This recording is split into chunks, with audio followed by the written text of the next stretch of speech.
Bonjour à tous, bonjour à toutes, c'est Sivek le streamer, RTC numéro 59, dans laquelle je reçois Émile de l'association Riposte. Je serai accompagné de Matsan pour parler des festivals de musique en France. On voit ça juste après le jingle.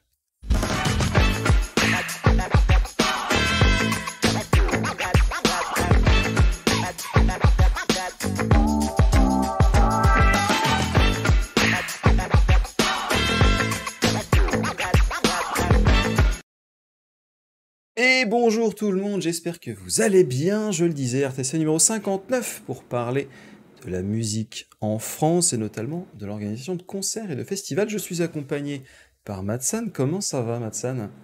Ça va bien et toi, Sifek? Merci pour Bah, l'invitation d'ailleurs. avec grand plaisir. Moi, ça va. Il est 4h30, mais ça va. Et aussi, on reçoit Émile. Émile, comment tu vas? Ça va bien, il est plus tard ici. Ouais, un peu Ça plus va, tard. ça me fait plaisir. Je le sens bien, là. Vous m'avez bien Bon, introduit. C'est bon, cool. bah écoute, parfait. Du coup, je le rappelle, tu es officiellement dans les textes, tu es vice-président de l'association Riposte, une Ouais. association tourangelle qui s'occupe d'organisation de concerts. Nous, alors on va tout de suite être jouer carte sur table. On se connaît, on se connaît, Oui. on se connaît très bien. On a eu l'occasion de faire plusieurs concerts ensemble, euh, et donc je me suis dit que ça pourrait être super intéressant de te recevoir aujourd'hui pour parler de ce sujet en particulier, notamment parce que aujourd'hui en France, organiser des concerts, j'ai l'impression que c'est de plus en plus compliqué. Est-ce que tu peux nous en dire un peu plus? Ben, en soi, on va dire qu'organiser des concerts, oui, ça peut paraître un peu plus compliqué parce qu'il y a moins de lieux. Déjà, moins de lieux accessibles. Durant la pandémie, on a pas mal de, comment dire, cafés-concerts, de lieux qui étaient relativement accessibles, soit parce qu'ils étaient peu chers, voire gratuits. Bien sûr. Et disons, ces lieux ont disparu pour certains. Alors, je pourrais en citer plusieurs. Le Mondo Bizarro, par exemple, qui est un lieu emblématique de Rennes. Le Void, c'est aussi un lieu emblématique du côté de Bordeaux. Moi, c'est les deux lieux en tout cas, qui me parlaient le plus. Le Et bateau ivre bah, aussi, de non? fait, Il a pas tu fermé disais, le bateau ivre? ah, le bateau, il m'a rouvert. Là, Il c'est a, une ah, oh, d'accord, exception. ouais, ok, d'accord. Ok. Mais sinon, bah, organiser un concert en soi, c'est devenu plus compliqué. Je pense que se rassembler aussi en association, c'est pas forcément devenu quelque chose de simple. J'ai vu Ouais. pas mal d'associations parce que bah, je fais aussi de la musique à côté et j'ai vu pas mal d'associations disparaître Ouais. durant cette période-là. Et organiser un concert, ça nécessite d'être une équipe. Ça nécessite d'être une équipe à tout un tas de niveaux, surtout si on veut faire jouer des gros groupes qui demandent ben, des conditions plus pro et donc plus chères, tout simplement. Et Mhm. bah, je dirais en dehors des lieux et des équipes qui se font également plus rares, il y a la question, je pense, de l'envie. Parce que je pense qu'il y a pas mal de gens qui veulent aller à des concerts, mais il y a pas mal de gens, par contre, qui veulent plus se prendre la tête pour organiser des concerts.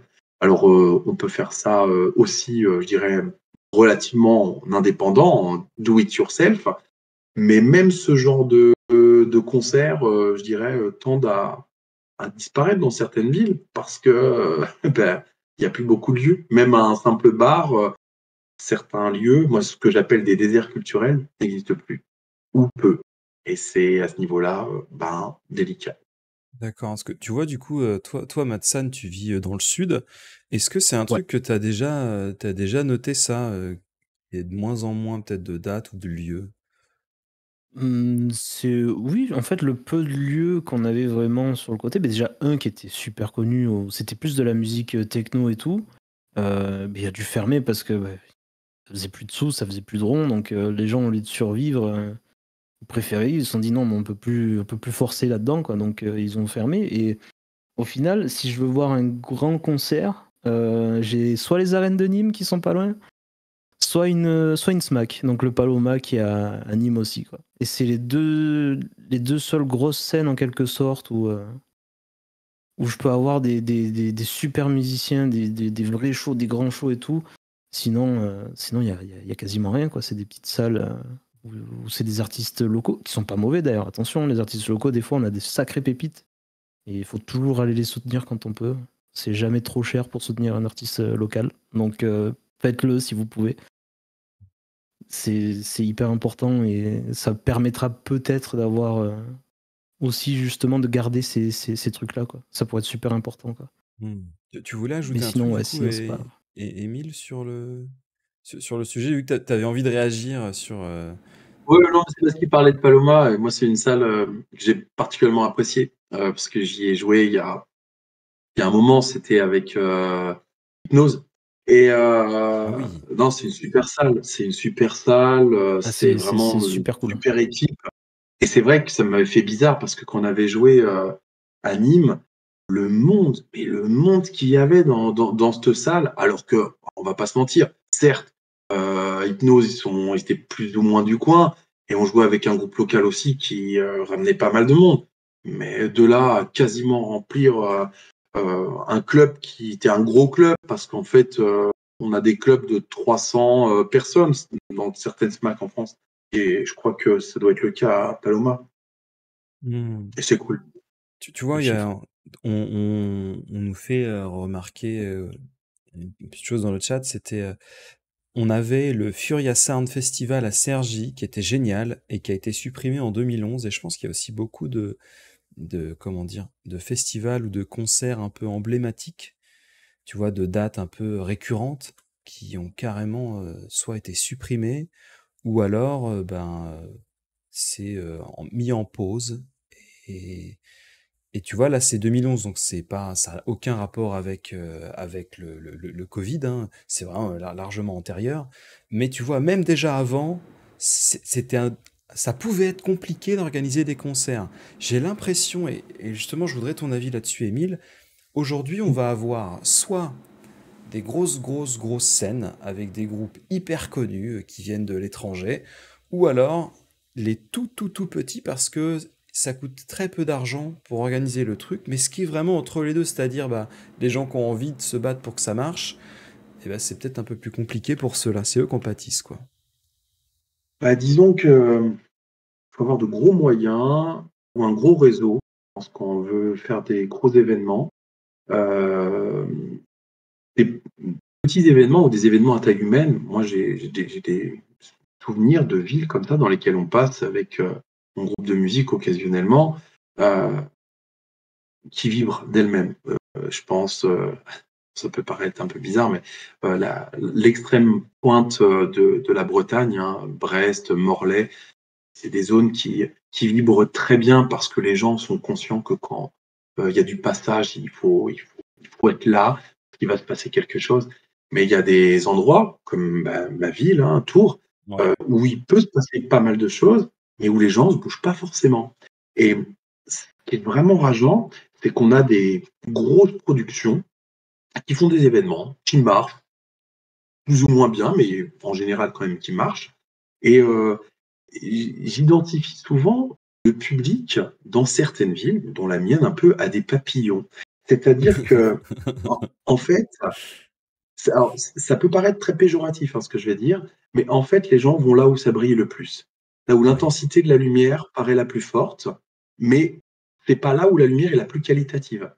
Et je trouve ça dommageable parce que je trouve qu'il y a des gens qui, justement, qu'on ne retrouvera jamais dans des grandes salles. Et il y a des gens aussi qu'on ne retrouvera jamais dans des petites salles. Et je trouve ça dommage. Je me souviens de personnes qui, à l'époque des débuts du Ripfest, disaient ouais, il fait trop chaud dans cette salle. Ouais, il n'y a pas assez, il y a pas assez de place. Vous pouvez pas faire ça ailleurs. Et un Ça jour, fait trop de on a eu bruit. les moyens. Ouais, aussi, mais ça, on aime ça. Et un jour, on a eu la possibilité de le faire ailleurs. Et ces gens-là qui nous disaient ce genre de choses, en fait, c'est des gens qui ne sont même pas venus ailleurs, qui ne sont même pas venus dans les grandes salles qu'on a réussi, grâce au public, à conquérir. Parce qu'en fait, tout ça, ça demande beaucoup d'argent. Et c'est pas rien. Enfin, on peut parler de manière tout à fait transparente. Louer une salle qui a une capacité d'accueil en Touraine, Ouais. une capacité d'accueil entre 6, ouais, on va dire entre 600 et 900 personnes par jour, équipées, il faut en moyenne compter entre 1500 et 2500 euros. Voilà. Sans la technique, je parle là Des techniciens. comment dire, des intermittents qui sont aux commandes, lumière et son, et puis sans tout le reste. Parce que en fait, en soi, mettre un groupe sur scène, c'est pas très compliqué. Le sonoriser, C'est vrai. lui donner vie grâce à de la lumière, là déjà, on commence déjà à monter à un level, mais c'est surtout communiquer et donner envie au public de venir. Mmh. Parce qu'on va pas se mentir, il y a il y a des festivals moyens avec un public hyper présent et il y a des festivals pas mal, même moi je trouve mieux, avec beaucoup moins de monde. Pas forcément parce qu'il y a moins de moyens, mais parce qu'on est soit dans une zone un peu plus désertique sur le plan culturel, soit parce qu'il y a moins de financeurs et donc oui, aussi moins de moyens. Des fois aussi, ça tient à des parrains, des personnes qui, mine de rien, au niveau de la scène locale, permettent à un événement de devenir attractif. Parce qu'on va pas se mentir, un événement où il y a des gens cool, ah, tu te dis c'est forcément un endroit cool. Enfin, Ouais, le bien sûr. Hellfest est là pour en parler. Il y a tout le monde. Il y a tout le gratin de la YouTube sphère et puis tout le gratin de la scène. Donc tu te dis, bah, si tout le monde y est, au-delà même de l'affiche qui est démentielle, tu fais, bah, c'est bon, c'est Ouais, je cool, dois y quoi. être, quoi. Ouais. Mais tu vois, t'as fait remarquer quelque chose que je trouve assez intéressant. C'est que tu disais, euh, on, euh, on va avoir un ingénieur son et un ingénieur lumière, mais il y a aussi, quand c'est des grandes salles, entre 600 et 900 personnes, il faut peut-être des gens pour la sécurité, cas Ah où il y a oui, des sans complètement. bagarres ou ce genre de choses, ou même tout simplement, ça peut être autre chose, hein, un souci, un souci, je sais pas, un truc qui tombe, un truc qui pète, n'importe quoi. Il faut quand même des gens pour la sécurité. Il faut des gens aussi à l'entrée pour la billetterie. Il faut peut-être des gens pour tout ce qui va être bah, les affaires personnelles, hein, ce qu'on va appeler généralement l'arrière-salle, hein, avec les manteaux, les trucs comme ça. Quelqu'un aussi pour s'occuper du merchandising. Donc en fait, c'est pas juste ingé son et lumière. Non, non, il y a plein d'autres mondes. Et ces gens-là, la plupart du temps, quand c'est des concerts, on va dire, de musique plutôt euh, pop, ça se finance bien. Quand c'est de la musique un peu moins populaire, bah, généralement, c'est des bénévoles. Et, euh, et tu te dis, j'ai l'impression que c'est ça un peu la musique d'aujourd'hui. C'est soit tu as la chance de faire de la pop, ou alors t'es carrément de l'autre côté. Là, on parle, nous, on va parler plutôt rock, plutôt métal, mais même dans le jazz, hein, dans le jazz, dans le blues, dans la country en France, bah il y a personne, hein. C'est, je pense pas qu'ils font des concerts où il y a 500 000 personnes à chaque fois, hein. J'en suis quasiment persuadé. Donc c'est vrai que c'est cher, c'est compliqué. Et est-ce que toi, tu aurais des débuts de piste pour peut-être améliorer les choses? Alors, les débuts de piste, je dirais déjà peut-être pas se fier au prix d'un événement. Parce qu'en fait, ça, c'est vraiment quelque chose qui me gêne. C'est des réflexions qu'on peut avoir du genre, c'est pas cher, donc c'est nul. Ça, enfin, je trouve ça complètement démentiel, en fait. Il y a des assos, dont la nôtre, enfin, la mienne, je suis seul représentant ce soir, mais je parle au nom de l'équipe, qui nous efforçons de mettre en place le juste prix. Voilà.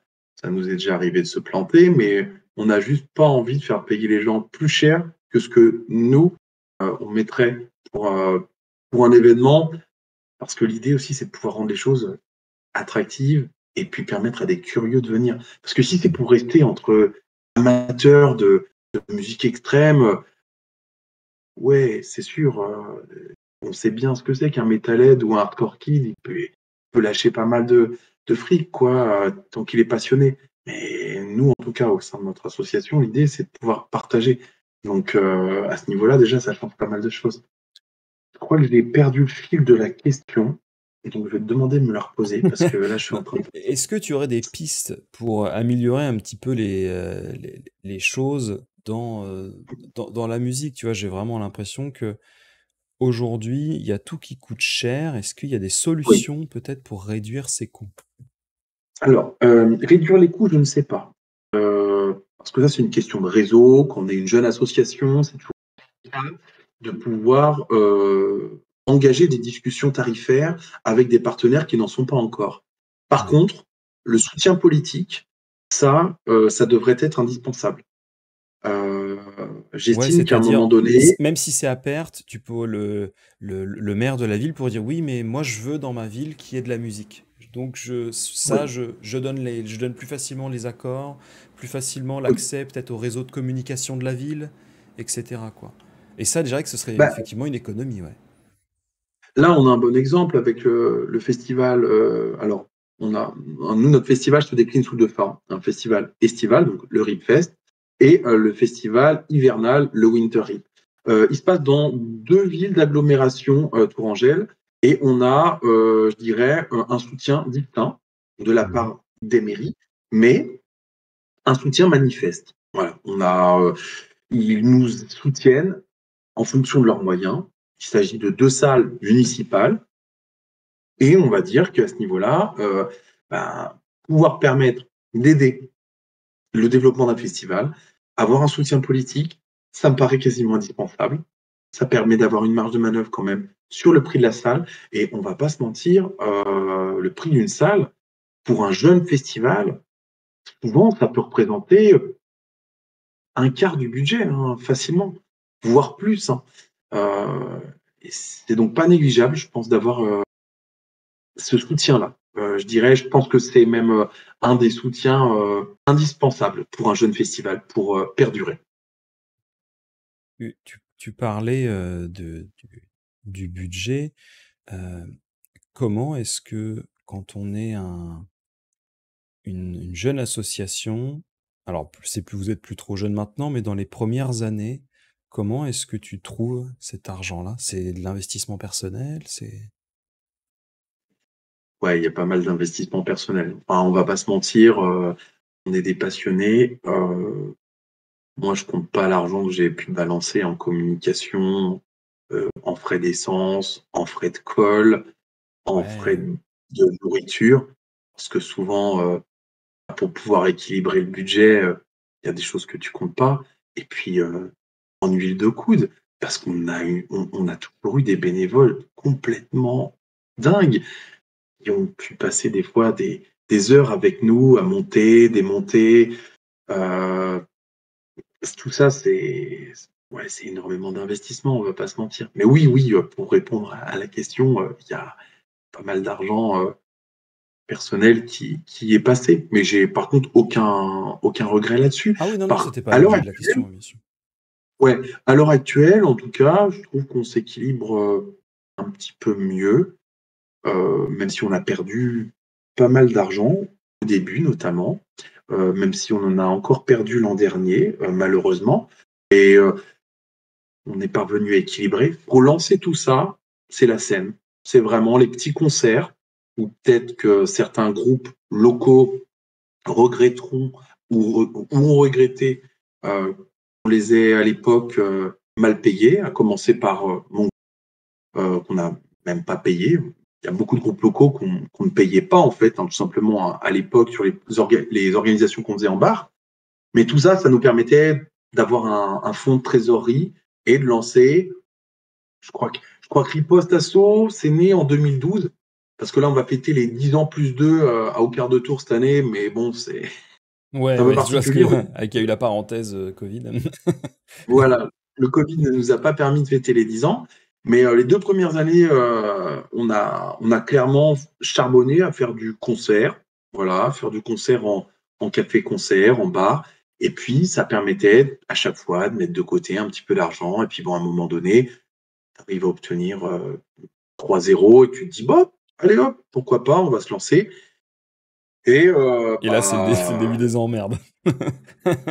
on va dire. Parce qu'en fait, tu découvres plein de choses. Genre, ah bah tiens, un truc tout con, ah bah tiens, j'ai vendu une bière super bonne à un prix super accessible et j'ai super rien gagné. Ouais. Et là, Ouais, tu c'est fais, ça. ah merde! Ah oui, parce que il faut payer le fût à la fin. Eh oui.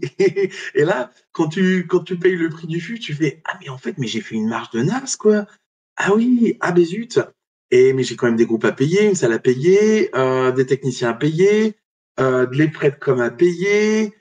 Et quand tu fais l'addition, tu fais je comprends à quoi ça sert en fait un trésorier parce que là on se fait un peu chier dessus. Et voilà.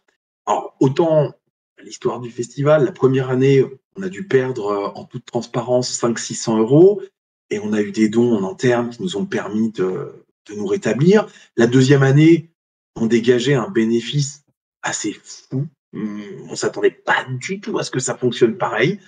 Et parce que bah il y avait eu un effet propane, c'était la tête d'affiche de la deuxième année et contrairement à la première année où on avait perdu nos deux têtes d'affiche dans les derniers temps Ouais, c'est vrai qu'il y a ça pour aussi, ouais, ouais. ah bah alors ça les annulations pour les petits festivals, autant les gros festivals arrivent à s'en remettre, autant les petits, on va pas se mentir, C'est dur de euh, prévoir des ouais, plans B à la dernière minute. bah, bien sûr. Je vais te donner un exemple très concret. La première année, parce que alors c'est vraiment quelque chose auquel je tiens particulièrement, c'est que le Rickfest, nous, on se veut un peu dénicheur de talent, en toute humilité, hein. Mais on est Bien le sûr. premier festival français à avoir fait jouer Malevolence. Et ça, c'est d'une certaine manière, c'est une fierté quand tu vois à l'heure actuelle le groupe ce qui brasse, tout ça, tu te dis bon. Par contre, ce que peu de gens savent, c'est qu'ils nous ont fait un beaucoup de Trafalgar, parce qu'ils étaient censés jouer le samedi, et qu'on nous apprend 5 jours avant qu'ils veulent jouer le vendredi. Tout est signé, tu n'as aucune marge de manœuvre. Les agences de booking te disent c'est comme ça, c'est pas autrement. Là, tu fais bah ouais, mais attends, mais moi je les paye pour le samedi, quoi. Enfin, j'ai fait de la com sur le samedi. Ouais, mais si vous les faites pas jouer le vendredi, bah ils joueront pas. Ils viennent pas. Ah, et ben donc t'annonces ça 3 jours avant, et bah il y a des gens qui du coup ne viennent pas le samedi.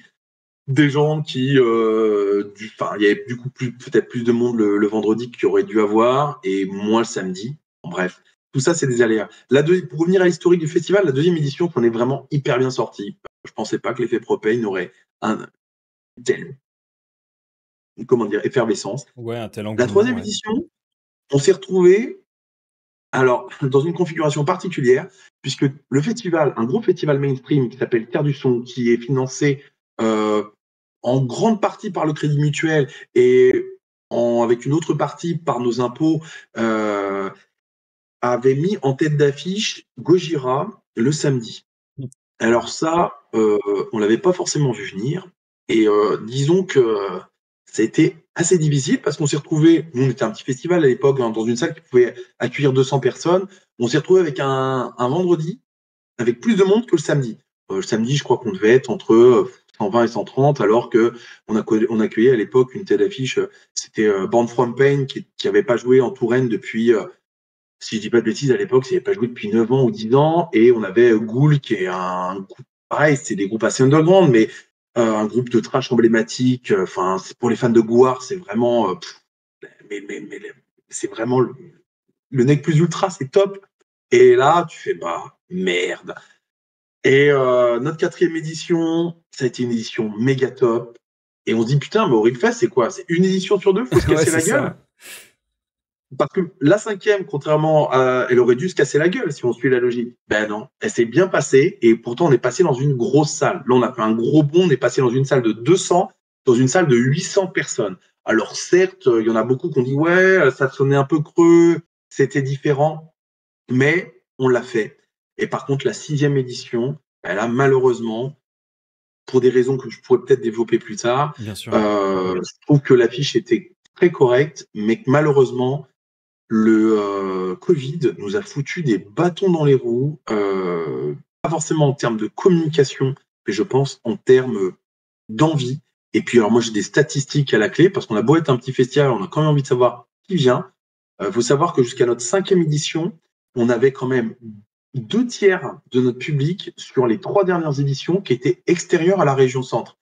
Et quand vous Ah, c'est voyez ce que chouette ça ça. représente, la région centre, sur une Ouais, carte, c'est cool. on se dit, putain, 2 tiers du public qui vient pas de la région centre. Ouais, qui se tape des C'est qu'il y bornes. a des gens qui sont prêts à se bouger, quoi, pour un festival, surtout festival sans camping, faut dire les choses. Et bref, voilà. Hmm. Euh, Justement, est-ce que tu veux ajouter quelque chose, Mad? Il y a cette partie-là, ouais, par rapport au Covid, c'est vrai que là-dessus, je peux rebondir parce que mon dernier travail, en quelque sorte, c'était dans un musée, tu vois.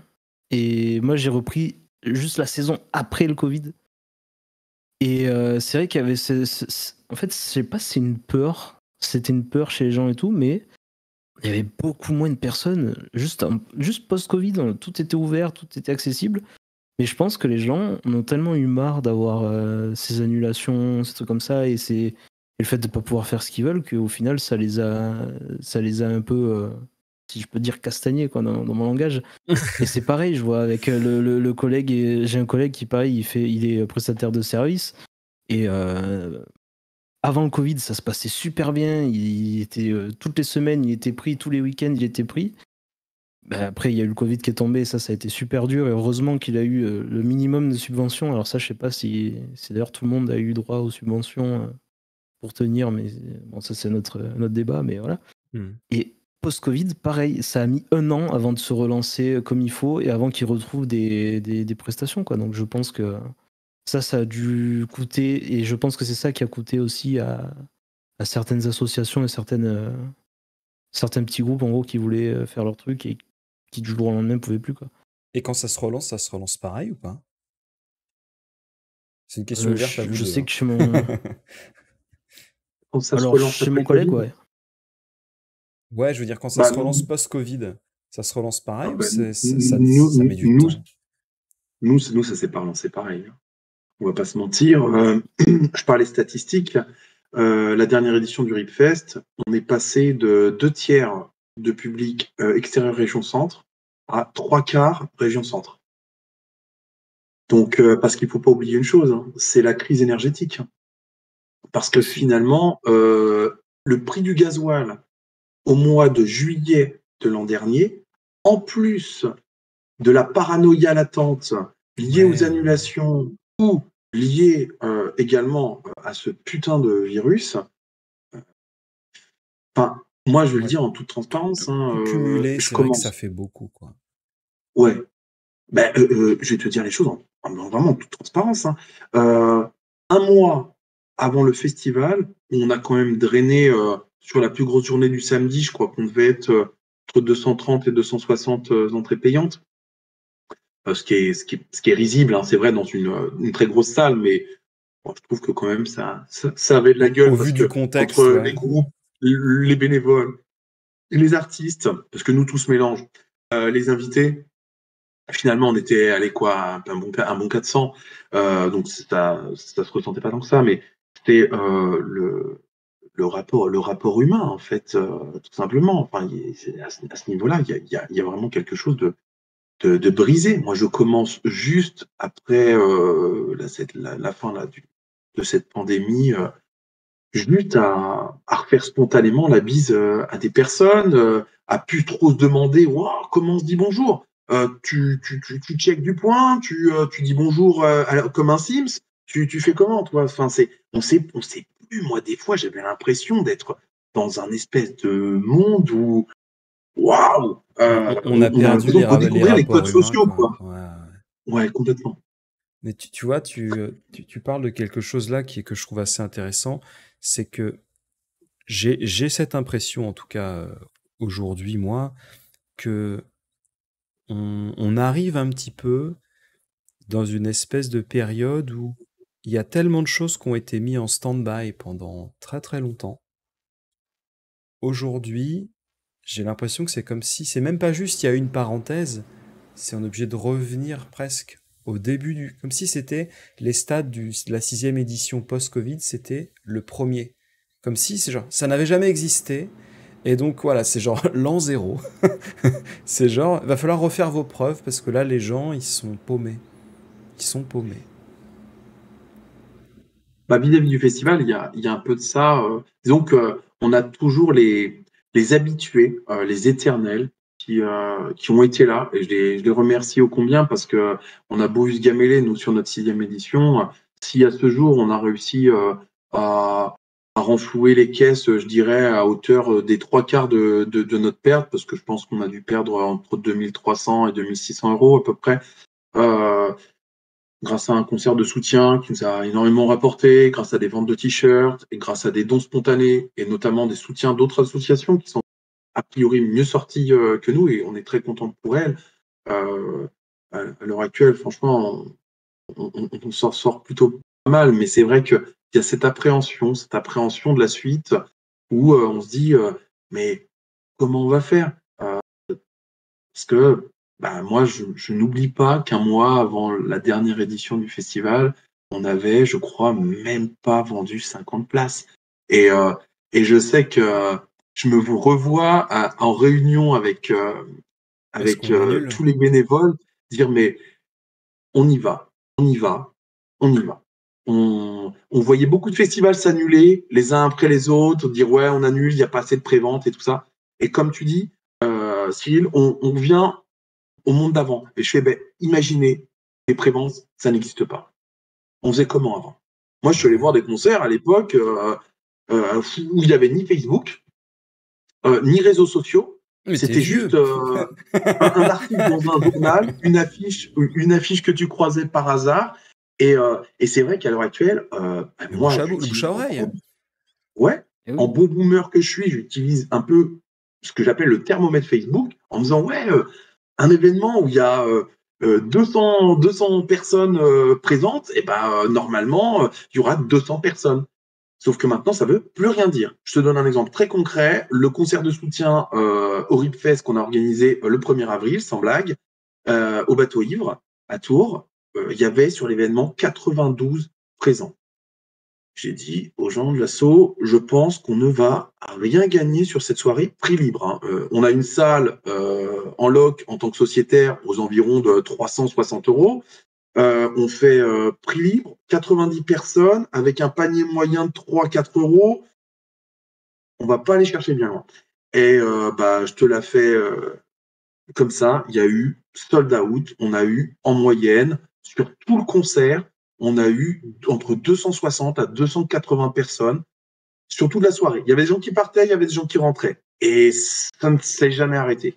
Et les gens ont été encore plus généreux que ce que je pensais qu'ils le seraient. Et on a même pu, du coup, bah, donner de l'argent à tous les groupes, même bien plus que ce que je pensais qu'on aurait pu le faire, Ah, c'est euh, chouette. vu tout ce qu'on a levé pour le festival. Et c'est pour ça qu'à l'heure actuelle, Facebook, ça signifie plus rien du tout. En tout cas, nous, à Tours, pour notre association, ça signifie plus rien du tout. Non, parce que même des fois, ça me fait rire. Sur les événements Facebook, on voit plein de présences et tout, mais à la fin, c'est pas forcément exact. Et non, au dernier moment, ils viennent plus et tout. Et honnêtement, je pense qu'il y a aussi ce côté. Est-ce qu'on n'a pas peur que ça s'annule? Du coup, on va pas prendre des places en pré-vente.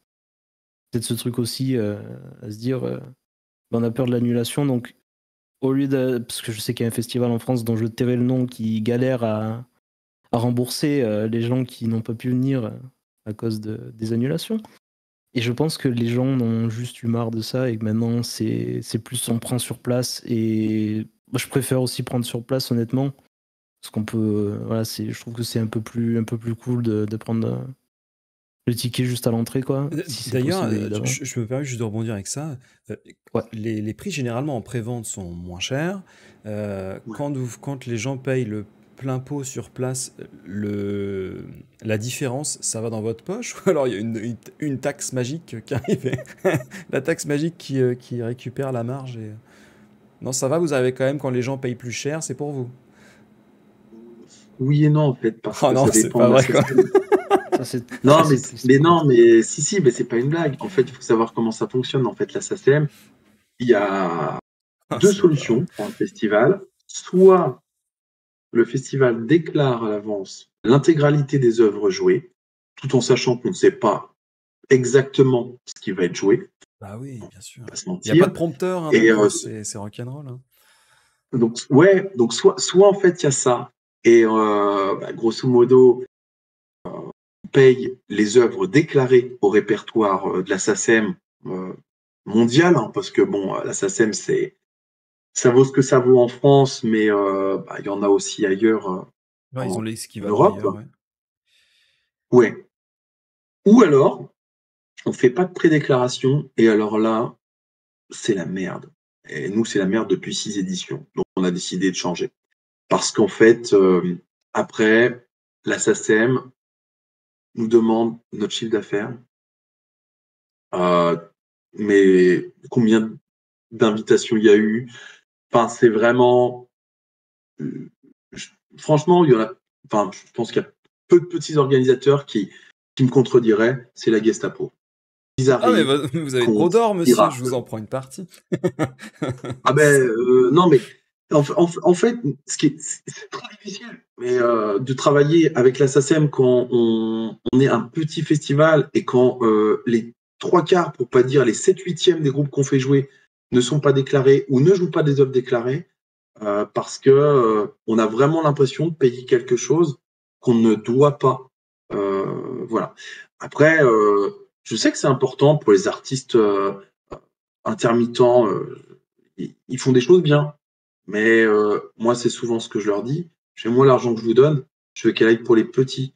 Et le problème, c'est que l'argent qu'on donne à la SACEM, il y en a une grosse partie qui revient dans les poches de la famille à Johnny et dans les poches de Jean-Jacques Goldman. Non, mais c'est J'ai ça, rien bah, bien sûr, contre, c'est toujours les j'ai rien mêmes, hein. contre eux directement, mais c'est qu'à un moment donné, pourquoi les petits devraient payer pour les gros? Enfin, c'est une question qu'on se pose à d'autres niveaux dans notre société. Bien Ben sûr. voilà, moi, je me la pose ouvertement pour la culture. Je trouve pas ça normal que les petits festivals, que les moyens festivals, que les petits artistes et les moyens artistes payent pour les gros. Ben, je suis désolé, moi, enfin, que Johnny sorte plus de titres, ça me passe En plus, au-dessus. il en prépare Jean-Jacques un Goldman. nouveau, là, apparemment. Donc. Ah, J'en sais rien. J'en sais rien. oh, putain. Pas en tournée, je crois. Oh, Mais ça serait pas impossible, hein. Je suis pas, on n'est pas à l'abri de sortir des phases B de Johnny pour Noël, pour les 10 ans de sa mort, hein. Voilà. J'en sais les paris. non, mais oui, effectivement. J'aimerais, si possible, lire quelques petites interventions dans le chat. Déjà, il y a quelqu'un qui connaît très bien Beyond the Sticks.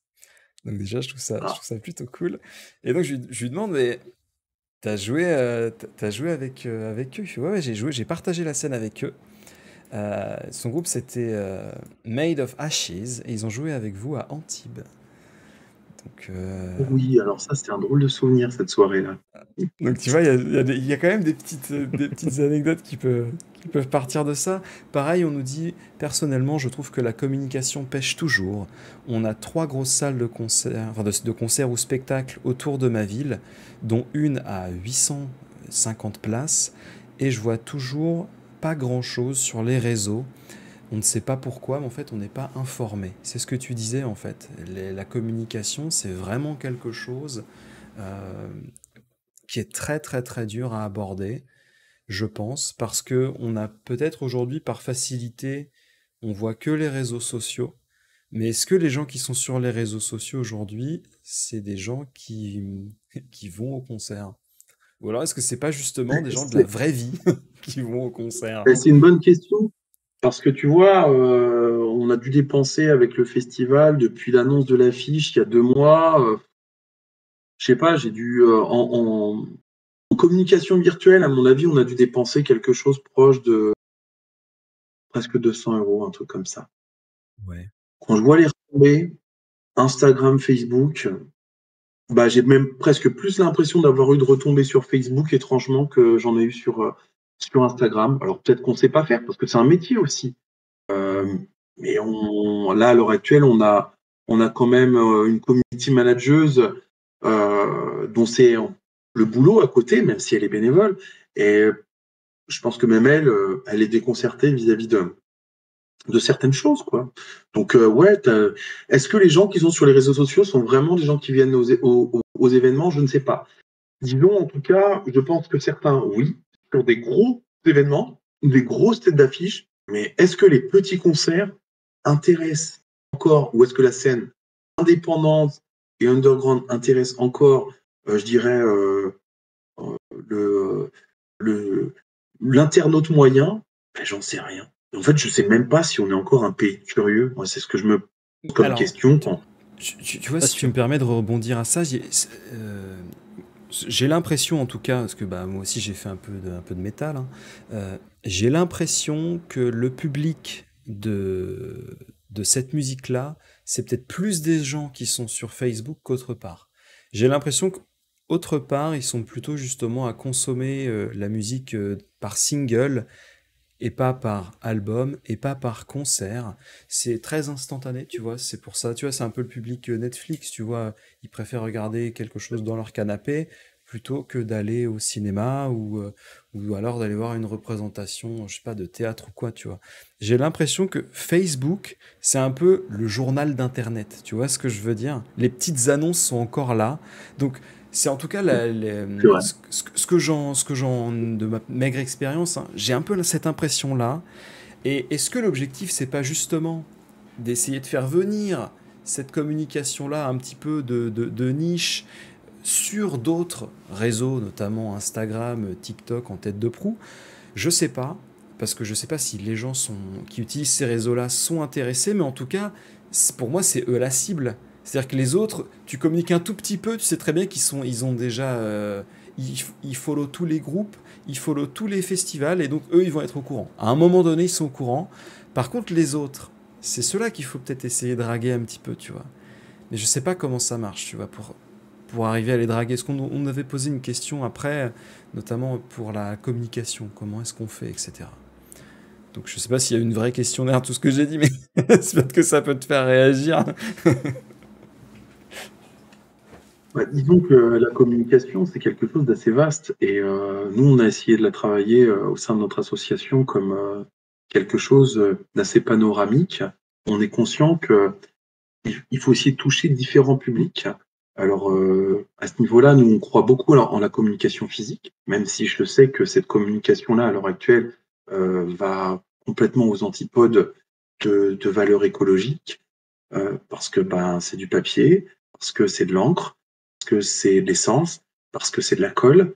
Mais nous aussi, ce qu'on essaye, c'est, à notre niveau, c'est aussi de faire bouger les On met de campagnes. la Parce salive, qu'en fait, on met plus de la je suis colle. persuadé que les gens n'écoutent pas que de la musique extrême dans les grandes villes. Et je me dis, je suis sûr qu'il y a possibilité de faire bouger les campagnes. D'ailleurs, il y a des fois des festivals qui sont bien meilleurs à la campagne que proche d'une agglomération. Et c'est vrai que bah, à ce niveau-là, on en passe par de l'affichage sauvage. On se fait taper sur les doigts par la mairie de Tours. Coucou. Ah oui, parce qu'ils ont une brigade verte, donc du coup, il faut afficher juste sur les panneaux d'affichage libre. Au passage, j'ai juste envie de leur dire un truc, c'est mignon les panneaux d'affichage libre, mais il faut quand même se dire que quand on est écolo et que finalement on se rend compte que c'est la course à l'affichage sur ces places, ben, finalement, en fait, ça oblige les gens qui y affichent à y afficher plusieurs fois. Et donc, est-ce que c'est vraiment Bah non, écologique bien sûr que non. de proposer des espaces limités pour de l'affichage? Je ne pense pas. En tout cas, je parle là d'affichage, du flying, où là on fait un partenariat plutôt intelligent, je trouve, avec un festival rennais 100% hardcore qui s'appelle le Super Bowl du hardcore. En fait, on partage nos frais et on fait des flyers recto verso. Et pour l'instant, je Ouais, trouve c'est que ça cool. marche bien. Et puis, ça nous permet nous de comment dire diffuser à la fois leur festival sur différentes, parce que nous on est plutôt sur zone centre et eux plutôt sur la zone ouest. Donc je trouve ça plutôt cool.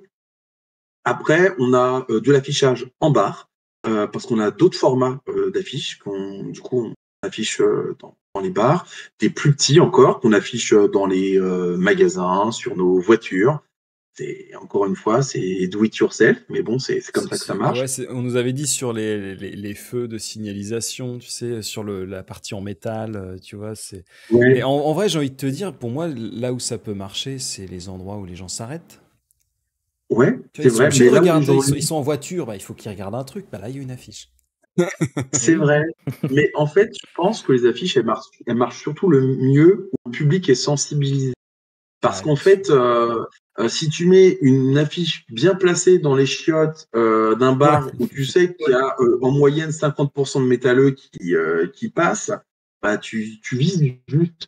Par contre, je suis pas persuadé de mettre un flyer qui, de fait, est minuscule à un feu où s'arrête du tout venant, Ouais, tu peut-être que ça touches touchera pas pareil. énormément de monde au final. Mais bon, après, c'est peut-être pour ça aussi d'ailleurs qu'on a arrêté d'afficher un peu partout, n'importe où, parce que bah, on s'est rendu compte aussi que c'était une perte de temps et puis surtout une perte d'argent et puis une perte d'énergie également. Et sinon, après, tu as les réseaux, c'est sûr. Les réseaux, nous, on y passe. Le bouche à oreille, le SMS, et puis également, ça, nous, on le fait pas, mais tu as les WhatsApp. On n'a pas de groupe, c'est vrai, WhatsApp, et le mail. On a une mailing list, c'est vrai.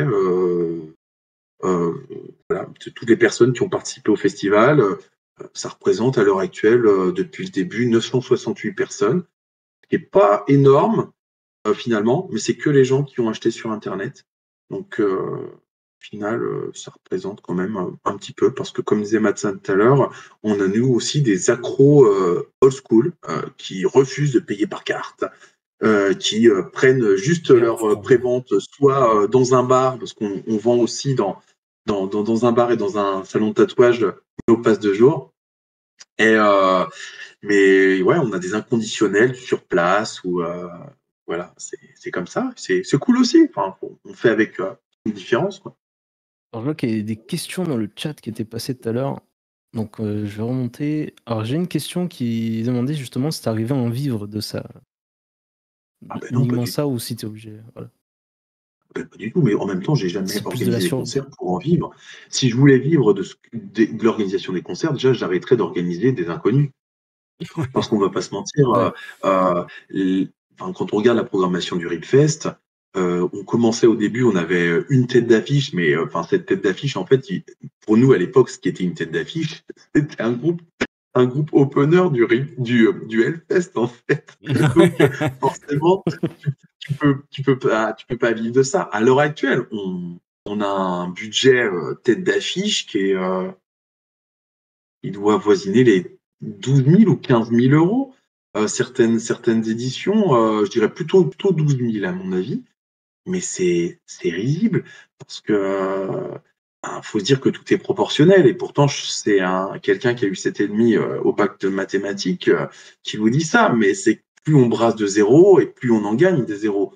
Et nous, on n'en gagne pas, on en perd. Moi, je fais juste ça pour le plaisir de la musique, le plaisir de la scène, soutenir les groupes locaux, les groupes qu'on a rencontrés sur la route et qui, à mon avis, méritent de pouvoir jouer dans des conditions pro, soutenir la scène locale, lui permettre de se développer et puis surtout permettre aux gens qui, tout comme je l'ai été et je le suis encore, a eu la chance de renaître avec la découverte de la musique extrême, ben, leur permettre de découvrir ça. Parce qu'à l'heure actuelle, qui d'autre qu'un festival peut réellement permettre de, de prendre conscience du pouvoir de la musique extrême.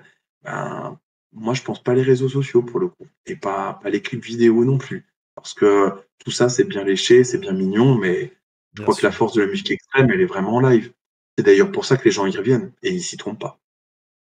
Puis en Ah, bah, ça plus, défoule, hein, alors, moi je veux dire. juste autre chose, tu dis si je me trompe, mais le Ripfest, c'est pas le Hellfest. Donc on a aussi la possibilité de parler avec les gens, avec les musiciens. Et ça, pour moi, c'est ce qui fait toute la différence. Et je préfère 1000 fois aller voir un groupe plus ou moins connu dans une petite salle, un petit festival, où tu auras la chance de peut-être faire dédicacer ton album ou échanger, plutôt que d'aller à un gros festival où finalement, oui, c'est blindé de monde et c'est peut-être une chance peut-être inouïe de les voir, mais derrière, bah, Disons que tout acte est militant. Aller au marché plutôt que d'aller au supermarché ou à l'hypermarché, ça a un sens. Bah, aller sur un plus petit festival ou sur un gros festival, ça a un sens. Nous, on parlait de sécurité tout à l'heure. Je milite depuis le début et je sais que si Clément m'écoutait, c'est le responsable de la sécurité, il ferait les gros yeux, mais il comprend un petit peu quand même ce qu'on tente de partager, c'est crash barrière. J'ai des photographes qui m'ont gueulé dessus, voilà, qui ne sont pas d'accord avec ça, mais alors, est-ce que tu peux nous expliquer ce que il y a c'est? trop. Alors, une crash barrière, en fait, c'est quelque chose, d'ailleurs, j'aimerais bien savoir quand c'est né, et je pense que c'est un outil qui est né avec l'émergence des très gros festivals. En fait, c'est une barrière en fer qui arrive approximativement à la taille, je dirais, d'une barrière Vauban, en fait. C'est les barrières standards Ouais, pour d'accord, ouais. faire anciennement les fils, par exemple, devant un festival, ce genre de choses. ou pour protéger des monuments municipaux, des trucs comme ça, bref. Et donc, ces crash barrières, en fait, ont une seule vocation, protéger les groupes. Mais protéger les groupes de quoi? Enfin, on n'est pas Emmanuel Macron, nous, sur scène. Personne ne veut nous Vous faire êtes la pas Dim peau. Bagdarel, quoi. Vous savez Bah, pas. disons on n'est pas au Texas. Donc, c'est vrai que même si, bon, c'est un autre sujet, les armes à feu, on pourrait en parler longtemps. Mais on fait cette musique pour partager quelque chose de vrai et de proche avec le public. Et si, en étant un événement d'une taille, je dirais, raisonnable, on peut pas se permettre ça, qui peut se le permettre? Et quand tu parlais de partage, ben, pour nous, c'est hyper important de permettre au public de monter sur scène dans une certaine mesure, aussi de rencontrer aussi les artistes sans pour autant avoir à en passer par des horaires de signature et tout ça. Mais là, je crache pas sur les grosses prods. Elles sont obligées de le faire parce qu'à un moment donné, c'est autre chose, c'est une autre organisation. Mais à notre niveau, s'il y a vraiment une chose dont j'ai aucun regret et dont nous sommes très peu en France à faire ce choix-là, c'est fuck off les crash barrières. C'est-à-dire, chez nous, il n'y a pas de safe zone non plus. C'est-à-dire qu'il n'y a pas une zone, un carré délimité où les gens qui sont dedans ne risquent pas de prendre de coups. Euh, J'estime qu'à un moment donné, on a un pit. Les gens qui font les cons dedans, j'en fais partie. On prend des coups ou pas, parce que finalement, c'est pas dans le pit que c'est le plus dangereux. Mais ça, bon, je laisserai comment dire, les experts intellectuels du mosh pit en parler mieux que moi. Et puis, bah, non, enfin, et tu peux te mettre sur le côté, tu peux te mettre dans le fond de la salle. En général, enfin, tu risques moins. Et bon, même il y a plein d'autres endroits où tu risques rien du tout. Derrière la console, tu risques rien du tout. Voilà, chacun partage à sa manière. Mais pour moi, c'est hyper important de permettre aux gens de partager des choses vraies, quoi. Enfin, sans faire mon boomer, il y a des groupes qu'on allait voir ouais, maintenant, malheureusement, ouais, il y a peut-être 20 ans, sans crash barrière, quoi. Moi, j'ai vu Gojira, si je voulais, pousser 2-3 personnes et j'étais au pied du groupe, quoi. Et puis ça me paraissait tout à fait normal et c'était The Link qui sortait. Et moi, quand je parle de The Link, j'ai pas l'impression de parler d'une époque, j'ai pas l'impression de parler du premier album de Morbid Angel ou des premiers albums de Pantera, quoi. Enfin, c'est pas un truc qui est si inaccessible C'est que ça, quoi. arrivé après le. Enfin, cette espèce d'obligation, c'est arrivé après le plan Vigipirate et tout ça? C'est rien du tout. Ah ouais, c'est Moi, je juste pense comme que ça, quoi. Moi, je pense que c'est né avec les gros festivals pour aussi mieux gérer les foules.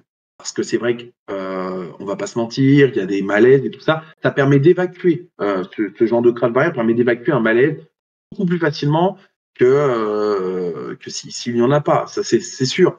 Mais moi, j'ai juste l'impression de voir, enfin, excusez-moi, des matons comme devant, par exemple, un match de foot en train de mater les supporters. Voilà. Et attention, voilà, dès que ça bouge de trop, j'évacue. Et enfin, mais putain, mais bon, moi, je vais avoir la chance ou la malchance, je ne sais pas, de voir ça au Hellfest où on est séparé de 3, 4 mètres, peut-être même plus, j'en sais rien, du public et ressentir ce que ça fait.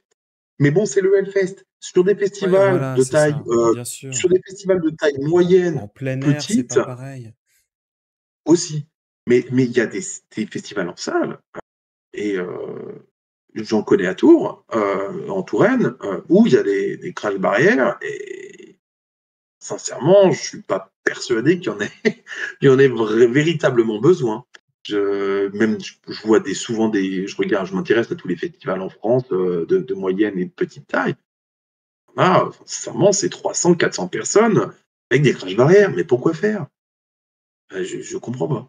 Est-ce que vous faites des initiations au métal, en quelque sorte, pour enfants et parents, histoire de faire changer les mentalités? Parce que, on va dire, en France, pour la généralité, vous sacrifiez des animaux en pleine nature et compagnie dès qu'on écoute du métal. Donc, est-ce que vous faites ce genre de choses justement pour aider à faire évoluer ces mentalités vers le bon sens, quoi? Alors, on fait pas d'initiation, égorgeage de chèvre. Non, Bah voilà, bah c'est peut-être ça le problème ça, aussi. voilà, c'est bon. ça, Eh oui. ça, ça non, ça on ne le fait pas. Par contre, l'entrée du Ribfest, déjà, il faut savoir une chose, c'est qu'elle est gratuite pour les moins de 12 ans.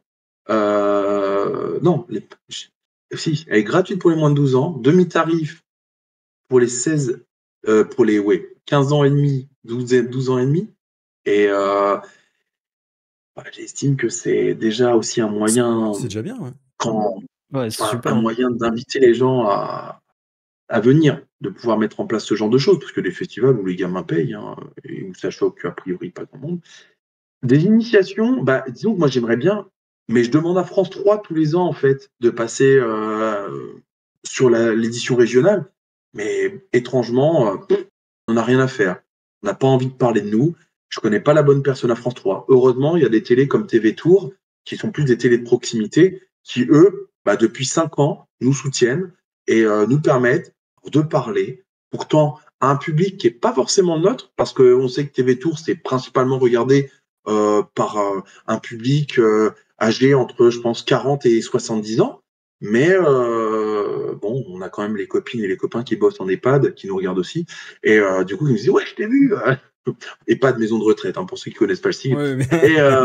et du coup, voilà. Mais tout est une question de médias. Et c'est vrai qu'à ce niveau-là, c'est pas forcément simple d'initier le public, mais si vous regardez les différents teasers du festival, on a de plus en plus de gamins, on n'a pas forcément énormément, par contre, c'est vrai, de personnes de plus de 60 ans, sauf quand on peut faire jouer des groupes aussi, qui parlent à ces personnes-là, parce que quand tu fais jouer un groupe qui a enfin, je pense à Chromax, par exemple, pour cette année, qui a 30 années au compteur, forcément, tu te dis, ah oui, il y a des personnes qui, à 30 ans, avaient 30 ans, et donc, Et donc oui, voilà, on va aussi... ils sont peut-être dans la salle ou ils sont intéressés. Ouais, c'est cool. On nous a fait une petite remarque que je trouve plutôt intéressante dans le chat. Côté subvention, est-ce que c'est facile d'avoir des subventions ou alors parce que tu t'appelles Ripfest, c'est mort? Alors, bon, il faut savoir déjà qu'on n'est pas allé frapper énormément à la porte des subventions. On se revendique do it yourself parce que concrètement, à ce jour, on a eu une subvention, une seule subvention pendant la crise du Covid qui nous a permis de payer 50% du loyer du garage qui nous sert de stockage pour tout le matériel du festival. Ils vous ont donné C'est pour vous une dire, pièce. voilà, ça représente, je crois, 600 euros. Voilà. C'est la seule subvention qu'on ait eue à ce jour des instances, je dirais, étatiques. Sinon, c'est des soutiens municipaux. Mais à côté de ça, tout le reste, c'est l'argent des bénévoles, l'argent des festivaliers. Après, on pourrait en faire des demandes. Mais ce qu'on a déjà entendu, c'est vous êtes trop petit. Ah.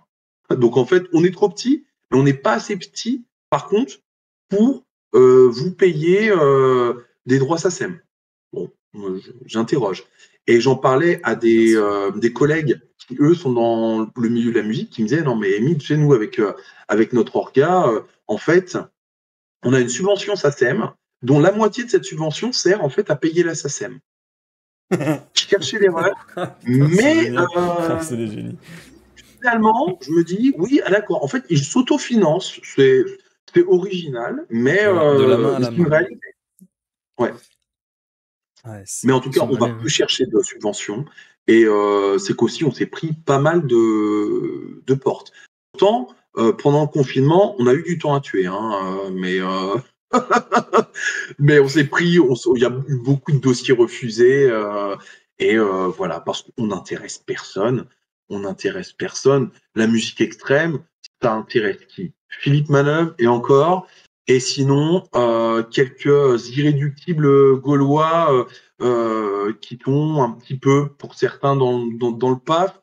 Mais quoique, parce qu'au quotidien, on monte plus de cul que de musique. Je crois que la dernière fois que j'ai entendu un groupe de métal, c'était Gojira ou aussi Metallica pour faire aussi, je pense, des vues sur leur émission. Pas leur reprocher, mais C'est Personne rarissime. sait, Mais justement, personne n'est capable. c'est une question que je veux te poser à toi. Est-ce que aussi la musique métal, c'est pas ce que les gens aiment bien dans la musique métal, c'est-à-dire ce côté, finalement, c'est entre nous et on sait très bien que les gens qui sont là, ce sera pas des gens du quotidien ou du petit journal, ce sera pas des gens qui regardent les ch'tis à Mykonos, ce sera pas des gens qui vont acheter, bon j'ai rien contre tous ces gens-là, attention, le dernier Marc Lévy en bouquin, on sait très bien que ça va être des gens qui ont quasiment les mêmes références que nous. Finalement, c'est comme si on n'avait pas que des clones de nous-mêmes, mais on avait des gens qui nous comprennent sans se parler. Et est-ce que c'est pas... Il y a moins de monde, mais est-ce que c'est pas ça finalement que les métalleux, ils aiment bien, c'est être entre eux? C'est une vraie question ouverte à vous deux. Ah, moi, je suis pas d'accord. Bah Parce que vas-y, je c'est pense que quand intéressant, hein. tu es un true metalhead, comme ils disent, bah, à ce moment-là, ouais, tu peux aussi faire le choix d'aller voir des tout petits concerts avec du true Norwegian black metal, du true depressive black metal, ou ce genre de trucs, ou même des concerts hardcore qui se passent dans des caves et où, de toute façon, il y a tellement peu de communication que ça peut être que le bouche-oreille, en fait, qui t'amène là-bas. Mais je pense que pour permettre à la scène d'évoluer, il faut aussi permettre à la musique extrême d'évoluer. Moi, perso, il y a des groupes, j'aime plus du tout ce qu'ils font. Mais c'est pas pour autant que je suis mécontent qu'ils évoluent et qu'ils drainent dans leur sillon des personnes qui n'auraient peut-être jamais écouté de métal. Parce que, mine de rien, bon, ça me fait un peu marrer quand on m'interpelle et qu'on me dit « Ah ouais, c'est toi le métalleux sans cheveux ?» Eh, tu sais, mes enfants, ils écoutent Ultra Vomit. Bah ouais, Ouais. bah si. Mais Mais, quel mais album? n'empêche, mais n'empêche que je suis content au fond de moi. Parce que même si Ultra Vomit, j'aime pas ce qu'ils font maintenant, je me dis, t'as commencé par écouter quoi, toi, Émile, quand Ouais, t'avais qu'est-ce que 16 t'écoutais? ans, quand t'avais 14 ans? Entre nous, je trouve qu'il y a des choses que j'écoutais bien plus qualitatives que la merde qu'on propose maintenant. Mais Mais t'as commencé si je avec dois quoi? faire, moi j'ai commencé avec j'ai commencé avec pas mal de néo-metal, mais sincèrement, j'en réécoute. Et je dis pas ça parce que le néo-metal a le vent en poupe, mais je trouve qu'il y avait des choses qui étaient quand même pas mal du tout à l'époque. Et j'ai commencé avec Massisteria. Ouais. Je trouve qu'il a produit de très bons albums. Et dans leurs premiers albums, il y a des titres qui jouent encore. Et heureusement, d'ailleurs, je trouve. Mais franchement, je pense que les tout premiers groupes qui m'ont vraiment fait vibrer, ouais, il y avait du Offspring, il y avait Nirvana, Ah, c'est ce que j'allais dire, moi, c'était et, The Offspring. ouais, Smash, Nevermind, et puis bah, un peu plus sur le tard. Moi, j'ai beaucoup de mal au début avec le néo. J'écoutais du rap, j'écoutais des trucs Un un peu peu rock. rock, et j'avais un peu de mal. C'était plus simple de m'approcher de Rage Against the Machine que de Korn, hein, au début. Et puis bah, finalement, après, bah, je me suis laissé, comment dire, un peu embarqué par tout ça. Mais dis donc qu'à l'époque, je trouve qu'il y avait aussi pas mal d'authenticité. En tout cas, peut-être une fausse authenticité, mais une authenticité qui paraissait réelle chez les groupes. Et puis surtout, il y avait un message, et ça, c'était pour moi quelque chose d'indispensable. Mais en tout cas, pour en revenir au fait que le métalleux de base veuille peut-être rester qu'entre métalleux, je, Toi, tu penses que c'est une fausse idée reçue? bah, à l'heure actuelle, je suis pas persuadé que les métalleux veuillent rester principalement entre métalleux. Enfin, en tout cas, nous, au Ritfest, on a beau programmer des groupes pas forcément très accessibles. euh, euh, L'idée, quand même, c'est de pouvoir permettre à des gens de se découvrir un style musical qu'ils ne soupçonnaient pas exister, et puis des réactions aussi du public qu'ils ne soupçonnaient pas. Je vais vous donner un exemple très précis. Ça va faire quasiment 3 années. Je suis éducateur spécialisé, c'est mon métier, ça, pour les personnes qui pensent que je vis de la musique. Et du coup, j'ai un collègue psychologue, qui me dit ouais, non, mais le métal et tout ça, C'est non, pour les mais t'imagines sauvages. pas, c'est c'est pas fait pour moi. J'ai déjà entendu chanter Émile dans tes clips, mais t'es trop énervé, ça va m'énerver. Et en fait, il est venu récemment, son premier concert, je pense que ça faisait 3 ans qu'on le tannait, hein, Mathieu, et il est venu au concert Prix Libre, justement, qu'on avait organisé au Bateau Ivre. parce que le Bateau Ivre, c'est une salle accessible en plein centre-ville de Tours. Et puis bon, et comme il a dit, au pire, tu sais, c'est prix libre. Hein. Tu viens prendre un verre et tu te barres. Hein. Franchement, ça n'engage à rien. Et pourtant, avant, il avait eu des invitations, mais il n'était jamais venu. Mais c'était plus loin du centre-ville. Et là, il est venu, il fait, bah putain, il s'est passé quelque chose. Ah bah moi, pour moi, il m'a dit ça, il m'a Ouais, tout ça dit. fait plaisir, ça. Il m'a dit, je pense pas que je réécouterai ce que j'ai écouté, mais j'ai pris du plaisir à faire partie de ce qui s'est passé. Et ben, je me dis, bah, Ça, il n'y a qu'en si concert que ça quelqu'un... peut arriver. Hein. Ouais. Bien sûr. Et il me dit, bah, il n'y avait pas un mauvais esprit, même s'il peut y avoir des gens qui se bousculent, des gens qui se lament. Mais ça, c'est des choses Ça fait qu'on partie des voit un codes. peu plus. Ouais, qui font partie des codes. Bon, qu'on voit un peu plus maintenant sur la scène rap US, notamment. Mais principalement qui est lié à la musique extrême. C'est vrai que c'est cool. Et puis, bah, moi, je t'avoue, quand il y a une personne qui écoute pas forcément beaucoup de métal qui me dit, mais tu penses quoi de ça? J'en sais rien, mais je connais pas. Attends, ben, je vais écouter. Je dis, ah ouais, bah, ça me fait penser à ce groupe-là que j'écoutais avant. Mais il y a un échange, quoi. Je trouve ça plutôt cool. Au final, ça permet à des gens qui écouteraient pas des choses. Enfin, ça permet, moi, je pense, à des personnes de sortir des sentiers battus. Parce que, franchement, la radio en France, ça nous dicte bouse, bouse, bouse, bouse, méga bouse.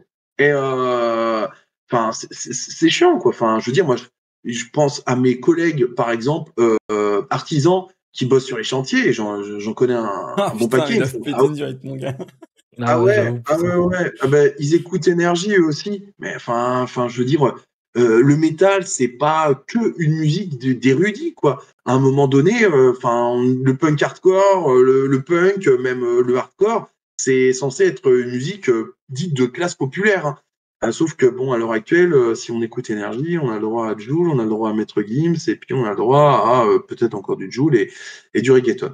Et je trouve ça dommageable. Et ce que je trouve vraiment encore plus dommageable, c'est de ne pas avoir le choix. Parce qu'en fait, on pense qu'on a le choix, mais en fait, quand tu changes de station radio en France, tu te rends compte en fait que tu n'as pas le choix. On t'impose la même merde. Et il y a cette espèce de dictat en fait des lobbies de programmation de radio en France. Et ça, on s'en rend pas compte. Et les gens pensent qu'ils ont le choix, mais en fait, ils n'ont pas le choix. C'est ça que je trouve regrettable. Parce qu'aux États-Unis, besoin de jouer à GTA pour savoir que ah tiens tu peux passer hop là d'un coup tu passes de Slayer à Run DMC et ça paraît presque normal. Naturel. Quand je suis allé en Allemagne, j'ai fait un nombre Mm. invraisemblable d'échanges linguistiques et quand on parlait de métal, quand des personnes qui écoutaient du reggae, ben oui j'écoute du métal aussi, je connais tel groupe, tel groupe, tel groupe. Ah ben putain, ah ben ça fait plaisir hein, parce que j'ai pas l'impression de parler à un extraterrestre hein, parce que alors, moi dans mon établissement scolaire oh ben, ça fonctionne par gang hein. Il y a les rootsman, il y a les métalleux, il y a les il y a les choreux, les skateurs, les rappeurs et puis moi j'étais pourtant dans un lycée de campagne hein, donc, J'ai pas l'impression, parce que au lycée, bah, pareil, hein, j'étais dans un lycée de campagne. Moi, je suis au fin Pareil. fond du Gard, donc On est voilà. campagnards ici. Et le peu que je me souviens, c'est vrai que soit on écoutait du rap, soit on écoutait du métal. Il y avait pas vraiment d'entre-deux. Il y en avait certains qui écoutaient de la techno et tout, mais ils écoutaient aussi du métal. Mais ils écoutaient pas de rap. Et ceux qui écoutaient du rap, ils n'écoutaient pas de techno. Enfin, c'était genre tout le monde était enfermé dans cette bulle-là, quoi. Donc c'était hyper compliqué. À part on va dire ceux qui étaient hors du truc scolaire, donc qui étaient plus déjà BTS et trucs supérieurs, eux, je me souviens que ça écoutait du metal folk et des conneries du genre. C'est des trucs que personne d'autre écoutait. Parce que au lycée, moi, dans la classe, c'était Linkin Park, Rammstein, Korn.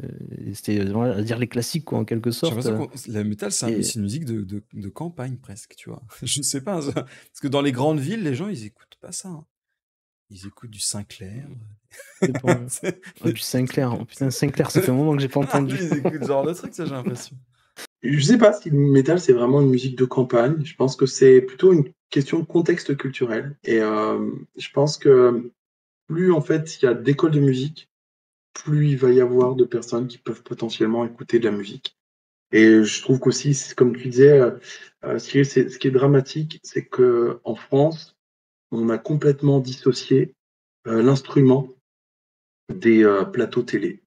Et il y a même, je crois, pire que de ne pas avoir d'instrument, c'est de voir des instruments jouer en playback. Enfin, et Ouais, ça, ouais. Ils sont où les Oh, amplis? oh, ça, les platines pas branchées. Ça, Ça, c'est on le aime. Super Bowl, c'est vraiment. Moi, je me souviens en fait d'avoir dit au travail, la voiture démarrera pas tant que tu me feras pas écouter quelque chose avec un instrument. Et donc, je fais, tu vois, c'est pour ça qu'on va proscrire déjà pas mal de radios. Pourtant, je suis quelqu'un ouvert d'esprit, mais je fais, non, tu vas pas faire démarrer la voiture avec Fun Radio, ni avec énergie. Bon, si avec un peu de chance, avec énergie, tu auras peut-être une chanson de toutes les 7 chansons. Et ni avec ce que maintenant passe au Skyrock. Et c'est vrai que non, c'est fou, quoi. Les jeunes ont tendance à, pas que les jeunes, hein, de toute façon, il y a aussi, moi, je connais aussi des personnes bien plus âgées qui ont complètement dissocié ça. D'ailleurs, de toute façon, quand tu vois la gueule de la fête de la musique à l'heure actuelle, t'as compris, hein. Enfin, quand pour certains, une fête de la musique, c'est un kebab avec 2 enceintes, ça choque personne. Bah écoute, moi ça me choque, hein. Perso, c'est la fête de la musique, hein. C'est pas je fous une enceinte et hop, on les jeunesse. Mais Bref. non, mais c'est un constat qu'on partage. Et moi, ce que j'aimais bien, et je sais pas si ça se fait encore aujourd'hui, et là, je vais te sortir un vieux dinosaure. J'avais découvert un groupe à Tours qui s'appelait Kif and Kilim. Est-ce que ça te parle?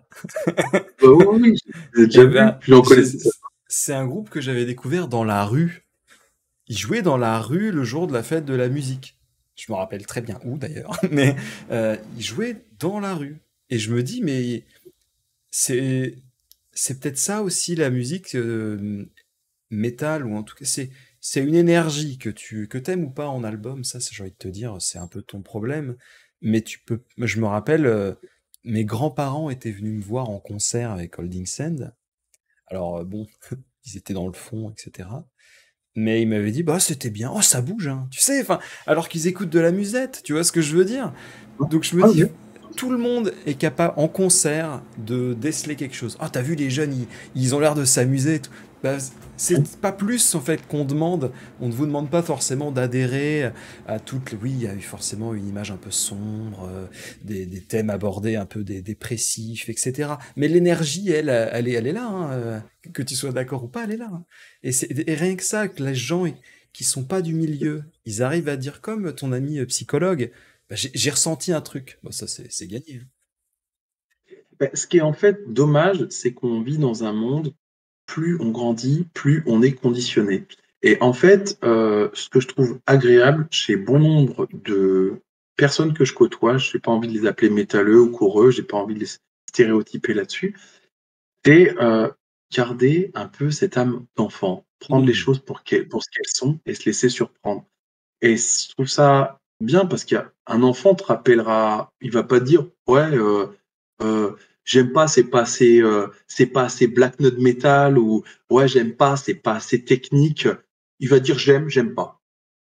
Et je trouve que quand tu vois un enfant devant un concert de musique extrême, en fait, ça te ramène juste à ce que Il, c'est, quoi. il La court musique. partout, il est Euh, content, quoi. ouais. C'est Et tout. je trouve aussi qu'on a des personnes de génération supérieure aux nôtres qui n'ont pas cette prise de tête à se dire oh ben non, ben oh c'est du métal, oh là là là là, qu'est-ce qui va se passer? Ils savent même pas Il ce que va y c'est. avoir. Bah oui, c'est vrai. Pour les plus vieux, oui, c'est vrai que Bah, c'est juste de la ça musique passe. pour eux. C'est de la musique qui envoie, point. Et ils vont pas mettre Et dedans une étiquette. c'est appréciable de pouvoir prendre la musique comme ça pour ce qu'elle est. Mais c'est que je me dis, en fait, c'est que les médias ne parlent pas de nous. Et quand on arrive à se faire cette idée-là de quelque chose dont on ne parle pas, je me dis, bah putain, quand même. Et dans le chat, j'ai vu passer une question tout à l'heure qui est assez intéressante. Mais est-ce qu'il y a vraiment des bonnes radios pour écouter du métal? Moi, je pense pas qu'il y ait de mauvaise radio. C'est juste que on revient à l'ère des radios indépendantes. Moi, c'est ça qui me gêne, en fait, c'est qu'il n'y ait pas de réelle radio, je dirais, référence. Oui, il y a WeFM, qui maintenant est beaucoup plus accessible depuis qu'on peut écouter la radio sur Internet. Je pense pas qu'il y ait de mauvaise radio métal. Je trouve juste qu'il n'y a pas assez d'émissions. Parce qu'en fait, c'est pas une question de radio, c'est qu'on devrait en pouvoir en écouter un peu partout. Et je trouve ça un peu, enfin, excuse-moi, mais j'ai l'impression d'attendre Trax sur Arte, qui a disparu. Je crois qu'il va peut-être réapparaître. J'ai l'impression d'attendre Trax à 23h le lundi ou à 4h du matin en rediffusion le jeudi. C'est que quand tu veux avoir ce genre de musique, excuse-moi, mais j'ai l'impression de devoir monter au grenier et de fouiller 8 valises pour retrouver un CD, quoi. C'est vrai. C'est une mission, quoi. Pour tomber sur du métal à une heure de grande écoute sur la radio, j'ai envie de te dire, c'est vraiment un coup du sort, hein. En France, en tout cas. Ouais, mais Moi, je sais que j'ai que WFM.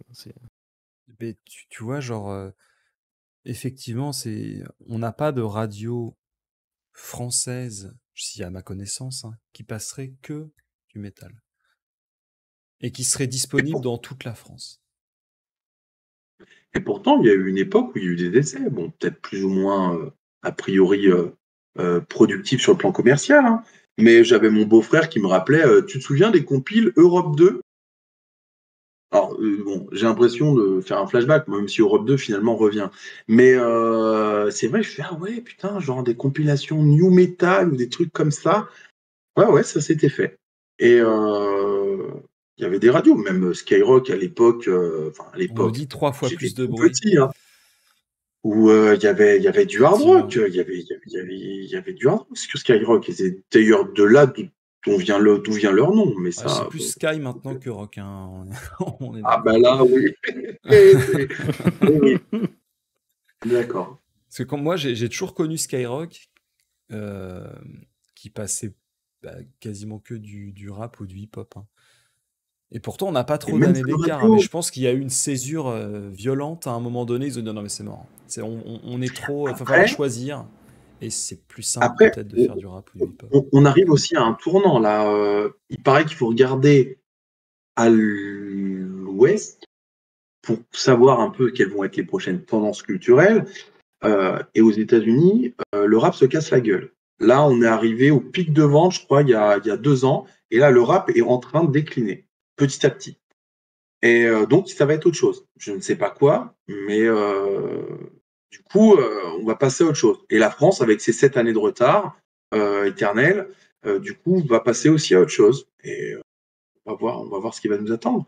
Mais je serais pas surpris que soit La dubstep musette, moi, je la pense. musique instrumentale reprenne peut-être davantage de place, euh, et pas forcément extrême. Mais bon, si déjà il y a de la musique instrumentale, il y aura aussi la musique extrême, quoi. Que tu vois, les seuls moments où tu peux voir un peu d'instruments, c'est quand tu vois les Super Bowls aux États-Unis, tu vois.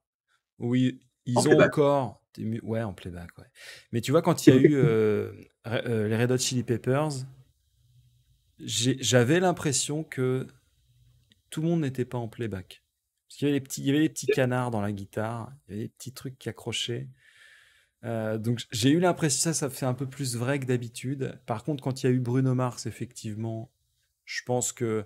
Alors après, est-ce que sur scène, ils ont la vraie musique et que nous, dans les retours télé, on a le CD? Ça, je sais pas. Ça se trouve, les gens dans la salle là-bas, peut-être qu'ils avaient un vrai concert. Et nous, on a juste mis le CD et point, quoi. On a juste mis le truc un petit peu, comment dire, édulcoré. Je sais pas, j'ai pas la réponse là-dessus. Mais Milli Vanilli sont toujours là, hein. C'est quoi ça? Ceux qui ont la référence. Milli Vanilli, c'est ceux qui ont été pris la main dans le sac à faire du playback toute leur carrière, qui avaient gagné des Grammy et tout. Et un jour, il y a la bande-son qui a bugué avec le chant et tout. Et bah là, tout s'est écroulé, Ah, mais c'est bon fort, ça. quoi. Ah, c'est bon ça. Et- Ah, Ouais, ils sont toujours c'est un des pas pires très loin, hein. scandales du playback.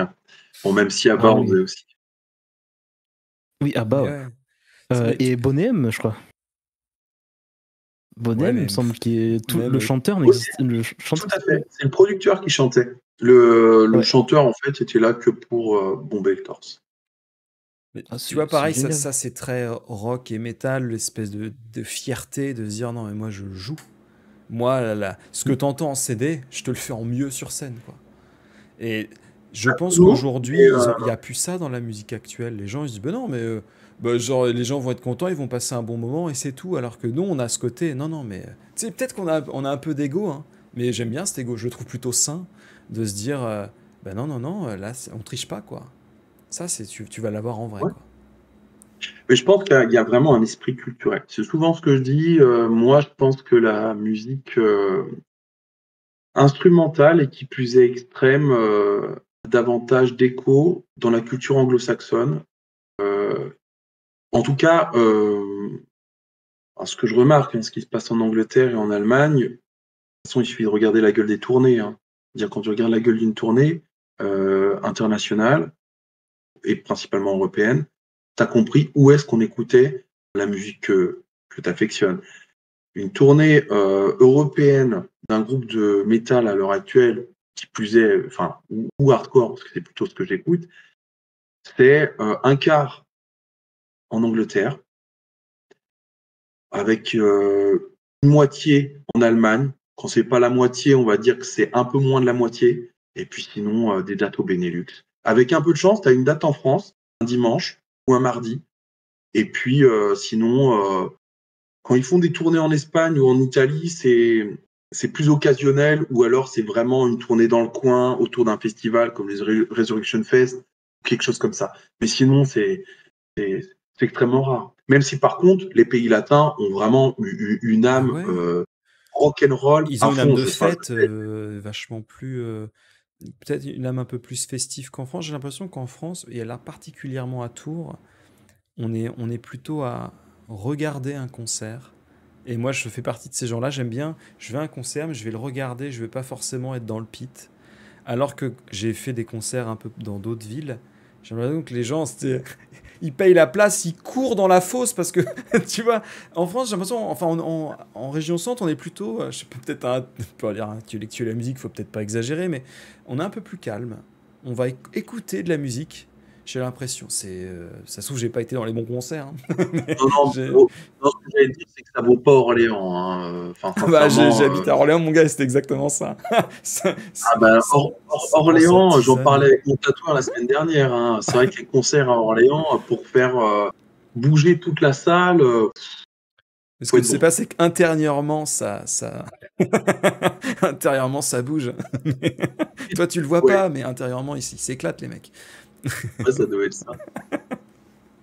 J'avais fait un petit Ça, concert à Rammstein, Orléans, c'était ça, j'en pouvais plus, quoi. Genre, Rammstein même anime moi tous les ans.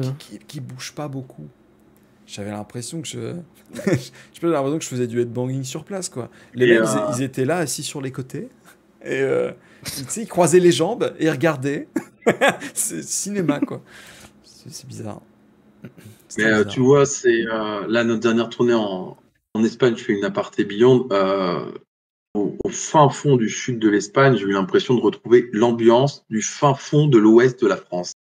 Des gens qui ont clairement qu'une envie, c'est se la mettre et faire les gros gueudins, quoi. Et genre, t'es à Malaga, toujours en deuxième partie de soirée, et genre, t'as 65, 70 personnes et tout le monde se saute dessus, quoi. Alors que t'as pas joué 3 morceaux. Et ça, en France, Mais tu trouves pas ça n'importe où, quoi. ça met bien ça met super bien. Ah D'a- oui. D'ailleurs, on fait une petite parenthèse Beyond. Tu as commencé Beyond avant de, de faire partie de l'association Riposte. Comment ça t'est venu les deux en fait? Comment ça s'est construit? En fait, avec Beyond, j'avais pas envie. Enfin, j'avais eu un précédent groupe avec Adrien, notre batteur, Ouais. et on s'était rendu compte que la scène est tournée en rond en fait à Tours, et qu'à un moment donné, si on voulait jouer, il allait peut-être falloir se sortir les mains des poches et ne pas être finalement que des acteurs, mais devenir aussi producteurs de nos propres entre guillemets réalisations, quoi. Et bah donc on s'est dit bon, on va monter quelque chose. Et c'était notre bassiste de l'époque, Mathieu, qui avait eu cette idée d'assaut. Et on a fait, bah, c'est sûr, parce que la scène metal hardcore à Tours, elle est clairement, Ah, les à fébrilles, l'époque, hein. il y avait que du métal à Tours. Et c'était impossible, en fait, quasiment de sortir son épingle du jeu. Et du coup, bah, on s'est dit, bah, on va déjà essayer de monter des concerts. Puis après, progressivement, comme je vous disais tout à l'heure, on va essayer de mettre en place un festival. On a fait finalement. Ça a mis longtemps à émerger? Euh, Bah, le groupe est né en 2011 et l'association, en fait, elle est née en 2011. Elle a été officialisée en 2012, mais assez rapidement, en fait, on s'est rendu compte qu'on nous prenait plus au sérieux, qu'on arrivait dans un café-concert et qu'on disait, ou un bar, on disait, bah, on voudrait organiser un concert avec notre asso.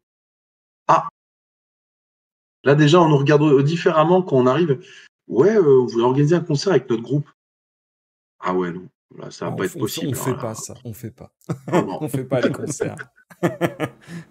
Non, et puis après, on sait bien que c'est un petit milieu, quoi. Et quand une association est réglo, que ça fonctionne bien, bah, on sait que ça, d'un patron de bar à un autre, ça se dit. Bah, puis voilà, après, c'est plus simple, quoi. T'as une carte de visite déjà faite.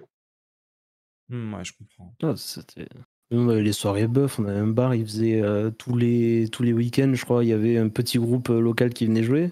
Bon, je pense que honnêtement pour les payer c'était plus compliqué, mais il y avait ce truc aussi où on a connu des groupes comme ça, mais il fallait y aller au culot, quoi. Enfin, il fallait, c'est vraiment le culot qui aidait ces groupes-là à venir jouer sur ces petites scènes, parce que sinon personne n'en parlait, quoi. Et c'est justement et d'ailleurs c'est hyper dommage parce qu'ils ont fermé, ce bar a fermé, mais il y avait des sacrés musiciens qui venaient jouer, quoi.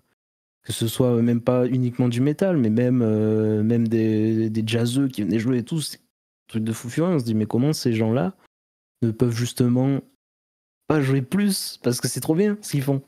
C'est trop bien, il y a une sacrée ambiance et c'est trop cool. Et donc voilà, ça c'est vraiment aussi un truc où ça aurait été bien qu'on puisse les voir plus souvent, mais je pense que quand il n'y a qu'un établissement comme ça par ville, encore c'est pas hyper grand ici, quoi.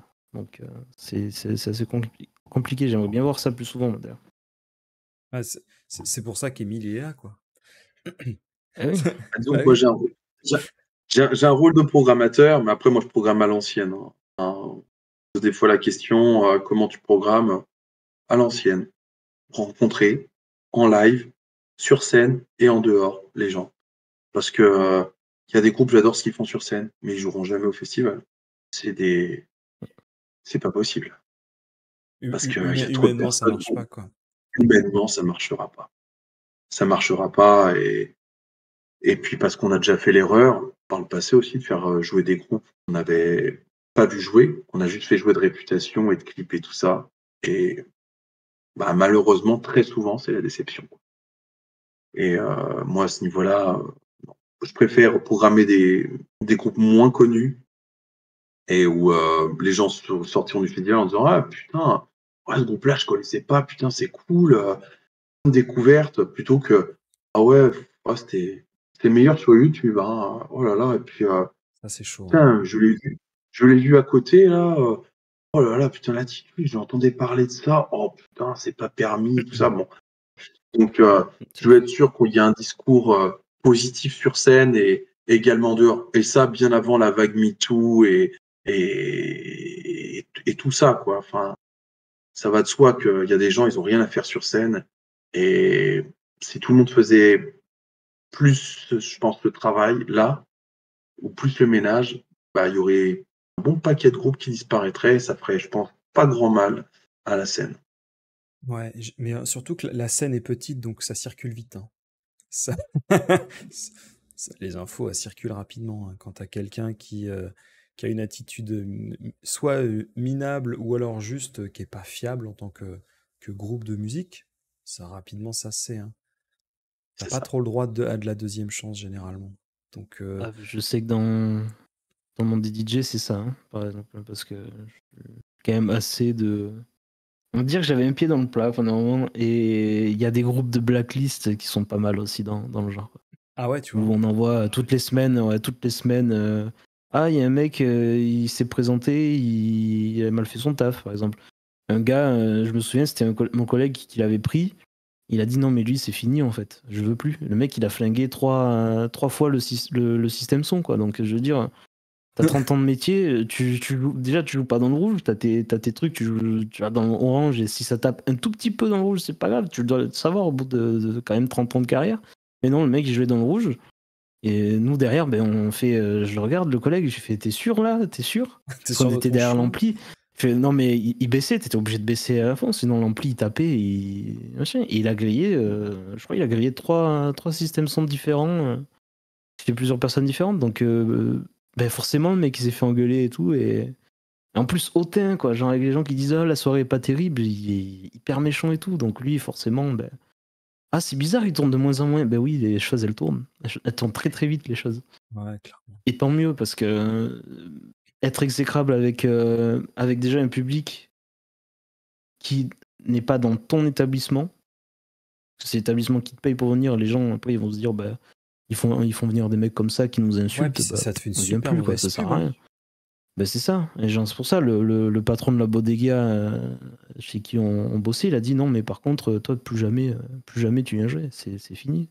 Si t'insultes les gens en étant hautain, c'est mort. On veut pas ça, non. Mais il y a des gens Tout qui le jouent monde soit que gentil. pour eux. Hein.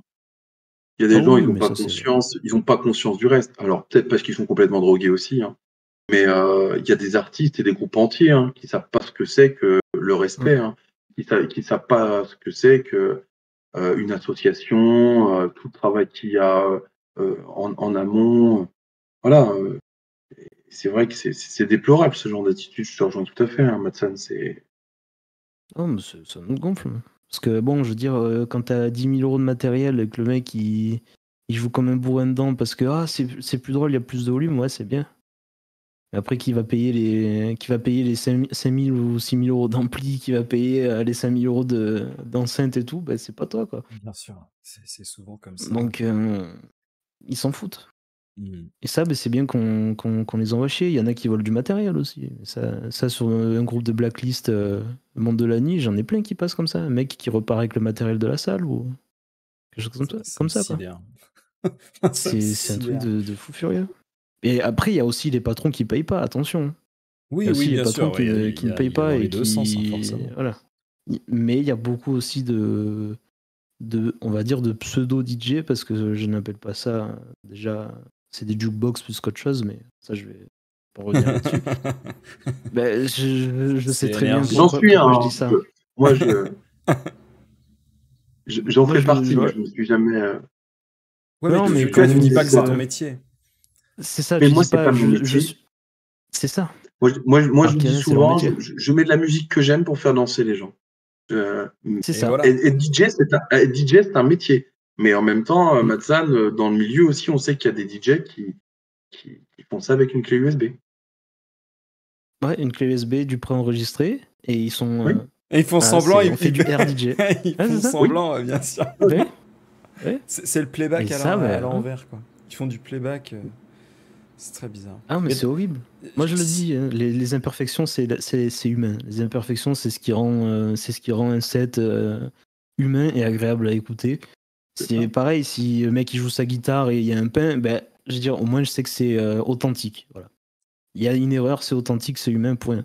Si c'est un robot derrière, je préfère mettre Spotify avec ma playlist qui tourne toute seule et puis voilà, je aussi même, j'aime bien quand il y a des erreurs, quoi. C'est comme ça. Comme un chant qui est un peu faux, c'est pas grave, tant mieux. Ouais, c'est alors un peu, hein. Pas. Oui, pas si Deftones à Hawaï, non merci, quoi. Non, ouais. Je m'en rappelle encore de celui-là, mon gars, je m'en suis bien passé. C'est épique, ouais. Chino, s'il te plaît. Ah ouais, non, mais s'il te plaît, quoi. Faut pas déconner. Du coup, je voulais reparler d'un petit truc. C'est pas pour te brosser dans le sens du poil, mais des années où je faisais partie d'Holding Sand, j'ai toujours entendu bien parler de toi, Émile. Vraiment, c'est-à-dire, tous les gens me disaient que j'aime ou pas le groupe, tu vas voir, les mecs sont super. À chaque fois, constamment, c'était toujours ce qu'on me disait.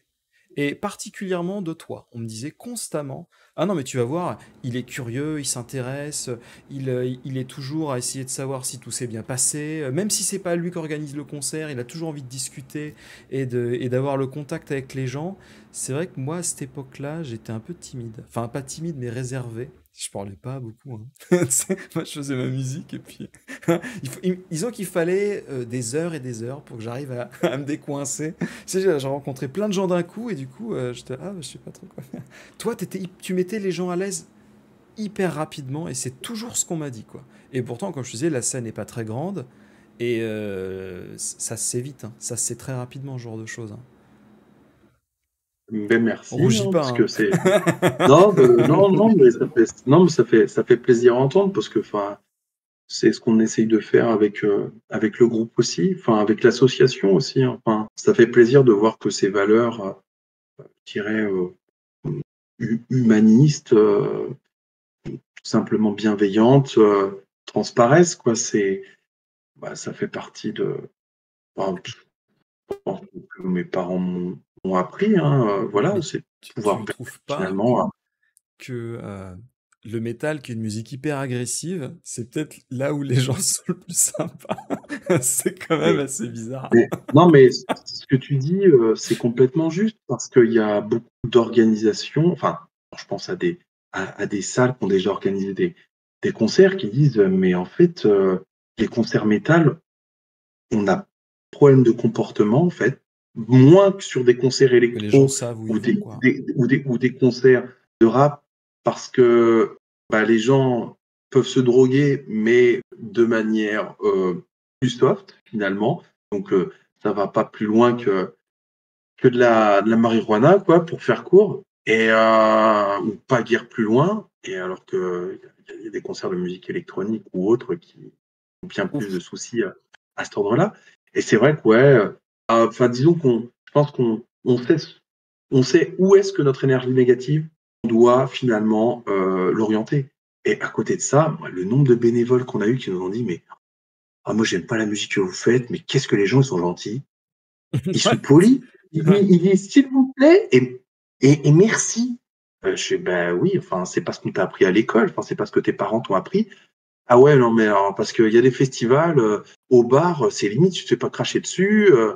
Je fais ah ouais, d'accord. Oh, non, pas ici, hein, c'est pas possible, hein. Tu vois, j'ai Donc, jamais eu voilà. cette expérience-là de voir des gens mal polis. J'ai pas été dans beaucoup de festivals hors rock et métal. C'est vrai que j'ai jamais vu de comportement déplacé de la part du public, tu vois, qui se permettrait tout simplement de se prendre pour quelqu'un qu'ils sont pas. J'ai jamais trop vu ce genre d'attitude. Après, je pense que plus t'as de monde, plus t'as de risques d'avoir des gens peu fréquentables. Je pense que si tu vas au Hellfest, bien sûr, hein, tu dois avoir tic et tac qui vont péter les couilles au barman, ça, j'en doute pas, il y a beaucoup de monde. Mais j'ai l'impression que justement, les festivals où il y a, allez, entre 20 et 2000 personnes, j'ai l'impression que les gens ils viennent pour passer une bonne soirée, alors que les autres, j'ai l'impression qu'ils viennent juste pour faire partie de quelque chose. Je connais beaucoup de gens, ils disent, ben non, mais moi je vais au Hellfest parce que je dois y aller. Tu sais, c'est comme si ils y vont pas par plaisir ou par envie, ils y vont parce que c'est le truc à faire. C'est le Ouais, truc c'est à mettre sur les réseaux sociaux. Et donc, papillon comme de ils n'ont pas envie lumière. d'y aller, si jamais il y a un truc qui se passe pas bien, bah direct ça part au conflit. Et bien souvent, le conflit ça se termine très très mal.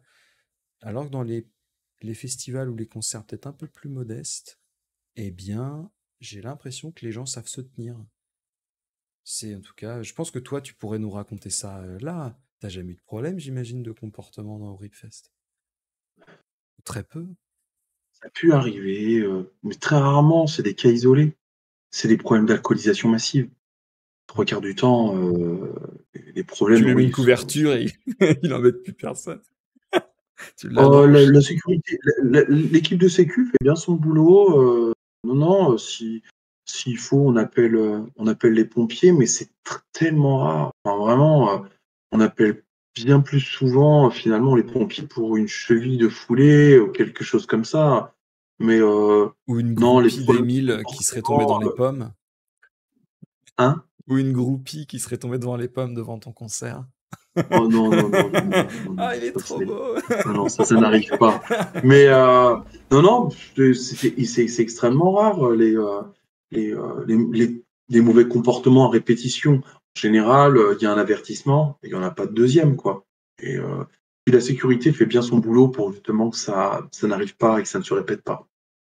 Mm. Sans pour autant qu'on ait eu besoin de mettre en place d'ailleurs tous ces dispositifs Avec les barrières et compagnie, euh, quoi. voilà, enfin même au-delà des barrières, enfin, je pense aux femmes qui peuvent se sentir en insécurité et tout ça.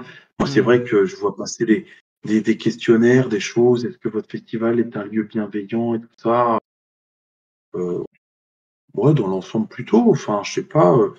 Après, j'ai un regard d'homme, mais notre association, elle est quand même composée à plus de 65% de femmes, je crois. Donc, je pense qu'à un moment donné, s'il y avait Ouais, vraiment si des ça les trucs, saoulait, je je pense que ce serait pas maintenu dans leur poste, quoi. pense qu'elle saurait nous le dire, quoi, s'il y avait vraiment des choses inadaptées à ce niveau-là. Toi, j'aimerais qu'on parle peut-être avant d'arriver à la fin, un petit dernier sujet. La musique en 2023, par rapport à ce que tu as pu connaître au début du groupe, comment est-ce que tu vois l'évolution? Il y a moins de groupes. Il y a moins de groupes, il y a moins de lieux. Et je trouve quand même, par contre, il y a beaucoup de qualité. Je trouve qu'avant, il y avait beaucoup de groupes et beaucoup de merde. Donc, désolé, mais des trucs qui devaient peut-être pas sortir du garage, mais qui jouaient plus facilement en fait en concert. Et par contre, je suis agréablement surpris. Alors, dans un sens, qualitativement, je suis surpris. Par contre, je trouve qu'il y a trop de groupes qui se reposent sur des choses moi, qui me dépassent. Je suis trop old school dans l'âme. Tout ce qui est simulateur d'ampli, pédale d'effet à gogo partout. Enfin, souvent, j'ai envie de dire, mais tu sais que si Ça on joue avec ses t'enlève pieds et pas avec ses mains, quoi. si on t'enlève tous ces artifices, en fait, tu sais que tu peux pas jouer dans un bar, en fait.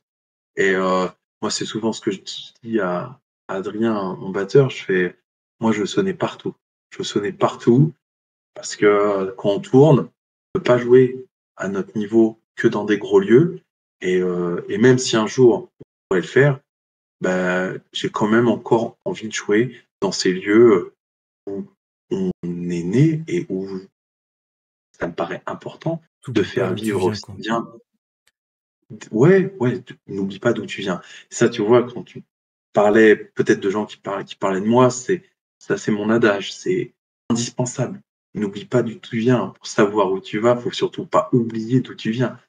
Parce que sinon, tu te perds, hein. Ouais, bien sûr.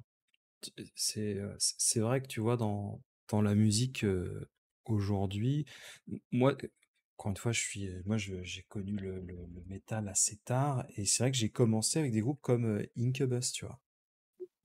Et Incubus, pareil, putain, le guitariste, mon gars, ce qu'il a à ses pieds, ouais, je sais pas comment il fait pour s'y retrouver, tu vois. Il doit peut-être avoir peut-être 40 pédales, quoi. C'est le gars, il lui faut une salle à lui tout seul pour ses pédales.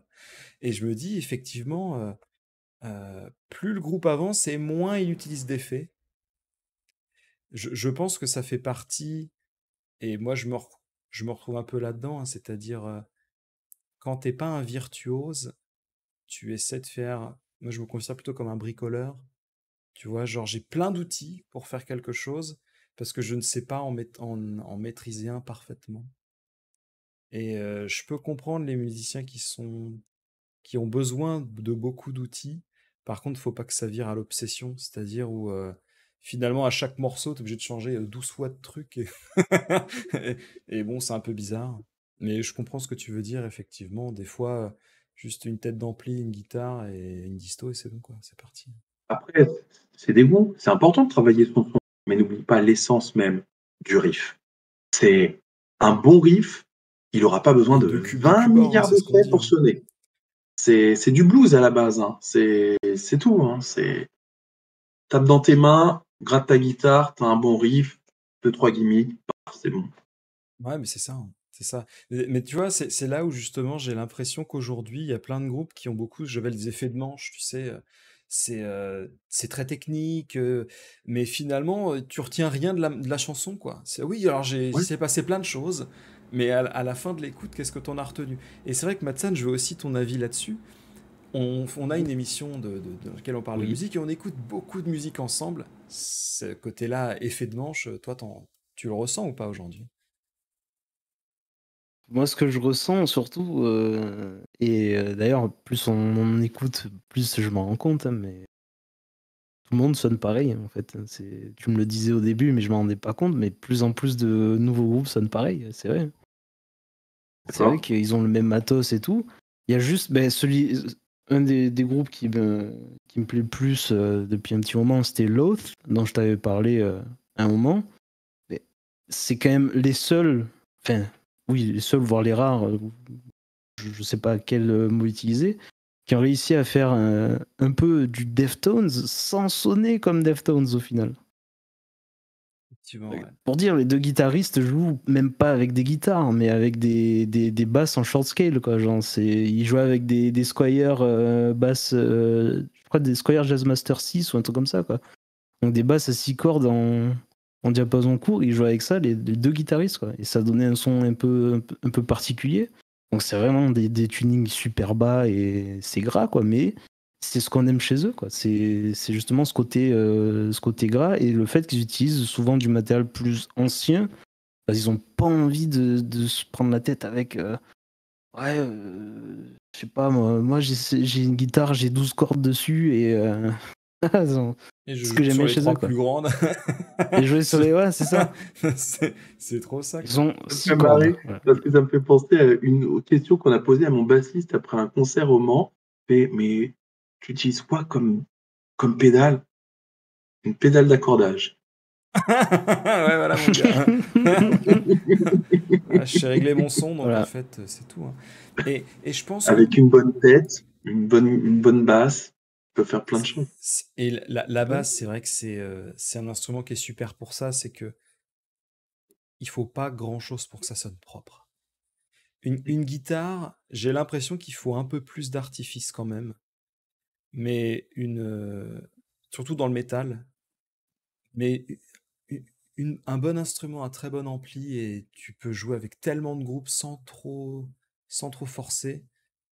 Une guitare, en fonction du style que tu veux, tu vas devoir teinter ton son de telle manière, euh, et pas que sur l'accordage, sur plein d'autres choses. Donc c'est vrai qu'aujourd'hui, j'ai vraiment l'impression que tous les groupes se ressemblent, et pas forcément que dans le style de musique, hein, dans l'approche musicale, dans le son qu'ils utilisent, c'est assez, je trouve, flagrant. Tu dis, mais j'ai déjà écouté ce truc-là, là. C'est le même groupe que tout à l'heure, ils ont juste Voilà. changé les membres du groupe, mais j'ai déjà écouté 12 000 fois. Dans les Et techniques de chant saturé et dans les effets associés, c'est vraiment flagrant.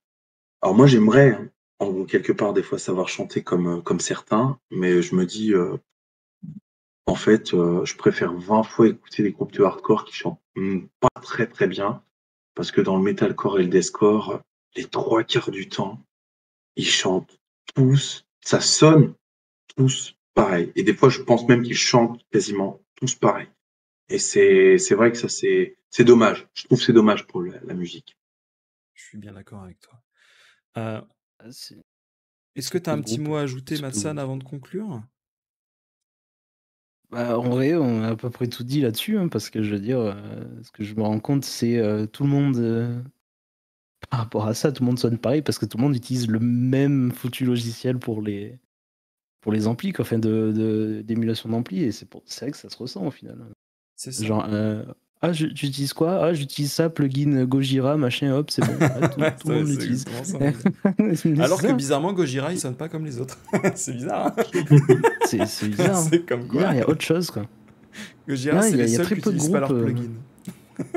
Ouais, autant c'est ça, hein. Mais c'est vrai qu'il y a très peu de groupes, et même si ça me dérange pas des fois d'entendre un groupe qui sonne comme un autre, si l'idée derrière est bonne, c'est vrai qu'il y en a beaucoup quand même qui passent à la trappe parce que ça accroche pas l'oreille, quoi. Genre, il n'y a pas un truc très, très, on va dire, authentique, quoi. Ça, genre, je peux citer Loath, je peux citer Northlane, qui aussi ont un chanteur qui arrive vachement à sortir des sentiers battus des fois. Là, je pense dernièrement à Sleep Token, où ils ont un bassiste, on sait enfin un batteur, on sait qu'il fait du jazz, vu ce qui sort sur sa batterie, c'est assez dingue. On a un chanteur qui faisait de la pop avant, guitariste, je sais pas du tout qui c'est, par contre, je sais pas du tout. Bassiste non plus, j'en ai aucune idée, mais ce que je sais, c'est que ce groupe dégage quelque chose d'assez nouveau, en quelque sorte. Et tant qu'- tant qu'il n'y a pas ça tout le temps, ça va être compliqué, en fait. Mais ça peut pas arriver tout le temps, quoi. C'est normal. Mais je pense que ces groupes-là un peu plus accessibles, parce que Sleep Token, je pense que c'est assez accessible quand même. Ça peut être une bonne chose aussi pour ceux qui voudraient peut-être découvrir de nouveaux horizons ou quelque chose. Ça C'est peut être plus facile le Sleep premier Token pas que. dans... Comme Linkin Park l'a été un moment, tu vois. C'est-à-dire Voilà. Tu sais, genre, mon premier groupe de métal, tu vois, bah, ça peut être... J'ai l'impression qu'il faut aussi... C'est peut-être con, mais... euh, des fois, il faut des groupes que les puristes détestent, mais qui permettent de rentrer dans le truc. Je pense que tout le monde déteste Linkin Park, pourtant, le nombre de gens qui ont commencé par ça... Ouais, je pense que c'est difficile de cracher sur certains albums de Linkin Park, comme c'est, je pense, Oui, bien difficile de sûr. cracher sur certains albums de Metallica, certains Mhm. albums de Slipknot. Moi, il y a beaucoup de groupes, je n'aime pas ce qu'ils sont devenus, mais il y a quand même des choses, je pourrais pas cracher dessus. Il y a des choses énormes. Mais parce que toi, tu as une éducation, mais... mais je connais beaucoup de gens et ils seraient capables de dire bah, j'ai commencé avec ça, pourtant c'est de la merde, tu vois. Et alors que sans ce groupe-là, bah, peut-être il y aurait ça, je vais dire une ânerie, mais c'est de la logique. Peut-être que sans Linkin Park, eh ben, il y aurait 2 fois moins de personnes au Ripfest. Tu vois ce que Ouais, je veux dire? ouais, Des fois, il suffit d'avoir certainement, un ouais, groupe ouais. que tout le monde déteste, mais qui a tellement permis aux gens de se trouver après leur style et tout, que bah oui, tu vois, je pense que la musique que toi tu fais, du hardcore, moi j'ai l'impression que c'est une espèce de mélange entre du punk et du métal. L'énergie Ouais. et les revendications un peu du punk et la musique, le côté très très très très énervé du métal. Et du coup, ce truc-là, pour moi, c'est ce qui manque un peu aujourd'hui. C'est-à-dire, on n'a plus trop de côté rappeur, des gens qui sont investis, qui ont un message, ça peut venir que du punk et du hardcore, j'ai l'impression. S'engager, c'est d'une certaine manière prendre un risque. Ouais. Et à l'heure actuelle, le seul risque que tu veux prendre dans la musique, c'est quoi? Disait Matsan, avoir le même son qu'un autre. Bah, si tu veux avoir le même son qu'un autre, pas avoir finalement le même discours. Et sauf si cette personne ne dit rien. Bah, en quelque part, tu vas rien dire non plus, en fait, tout simplement. C'est délicat. Puis on vit aussi dans un monde où tu prends des risques tout le temps et tout le monde veut avoir la plus belle image qui soit. Mais tout le monde dit des conneries. Enfin, on en dit tous des conneries. Il faut en tout cas des fois donner des sujets chocs pour peut-être faire bouger un petit peu les consciences et faire des Ouais, comparaisons peut-être maladroites, mais qui vont te faire réfléchir après l'émission. Bah, des fois, c'est pas forcément un mal. Peut-être que c'est maladroit sur le coup, hors contexte, mais si derrière ça te fait réfléchir, bah, finalement, c'est que les gens, il y a matière, tu vois ce que je veux dire? Et le but, c'est que les gens y réfléchissent, hein. Si jamais c'est juste, bah, tu prends ça et tu répètes la même chose, bon, bah, je vois pas trop l'intérêt, tu vois. Mais oui, t'inquiète pas, en tout cas, nous, on avait très bien compris que c'était une simple métaphore, une comparaison, il y a pas de problème. Du coup, je voulais vous remercier tous les deux d'avoir pris votre soirée pour parler effectivement des concerts et des festivals de musique métal et assimilée extrême en France. C'était un grand plaisir de vous avoir.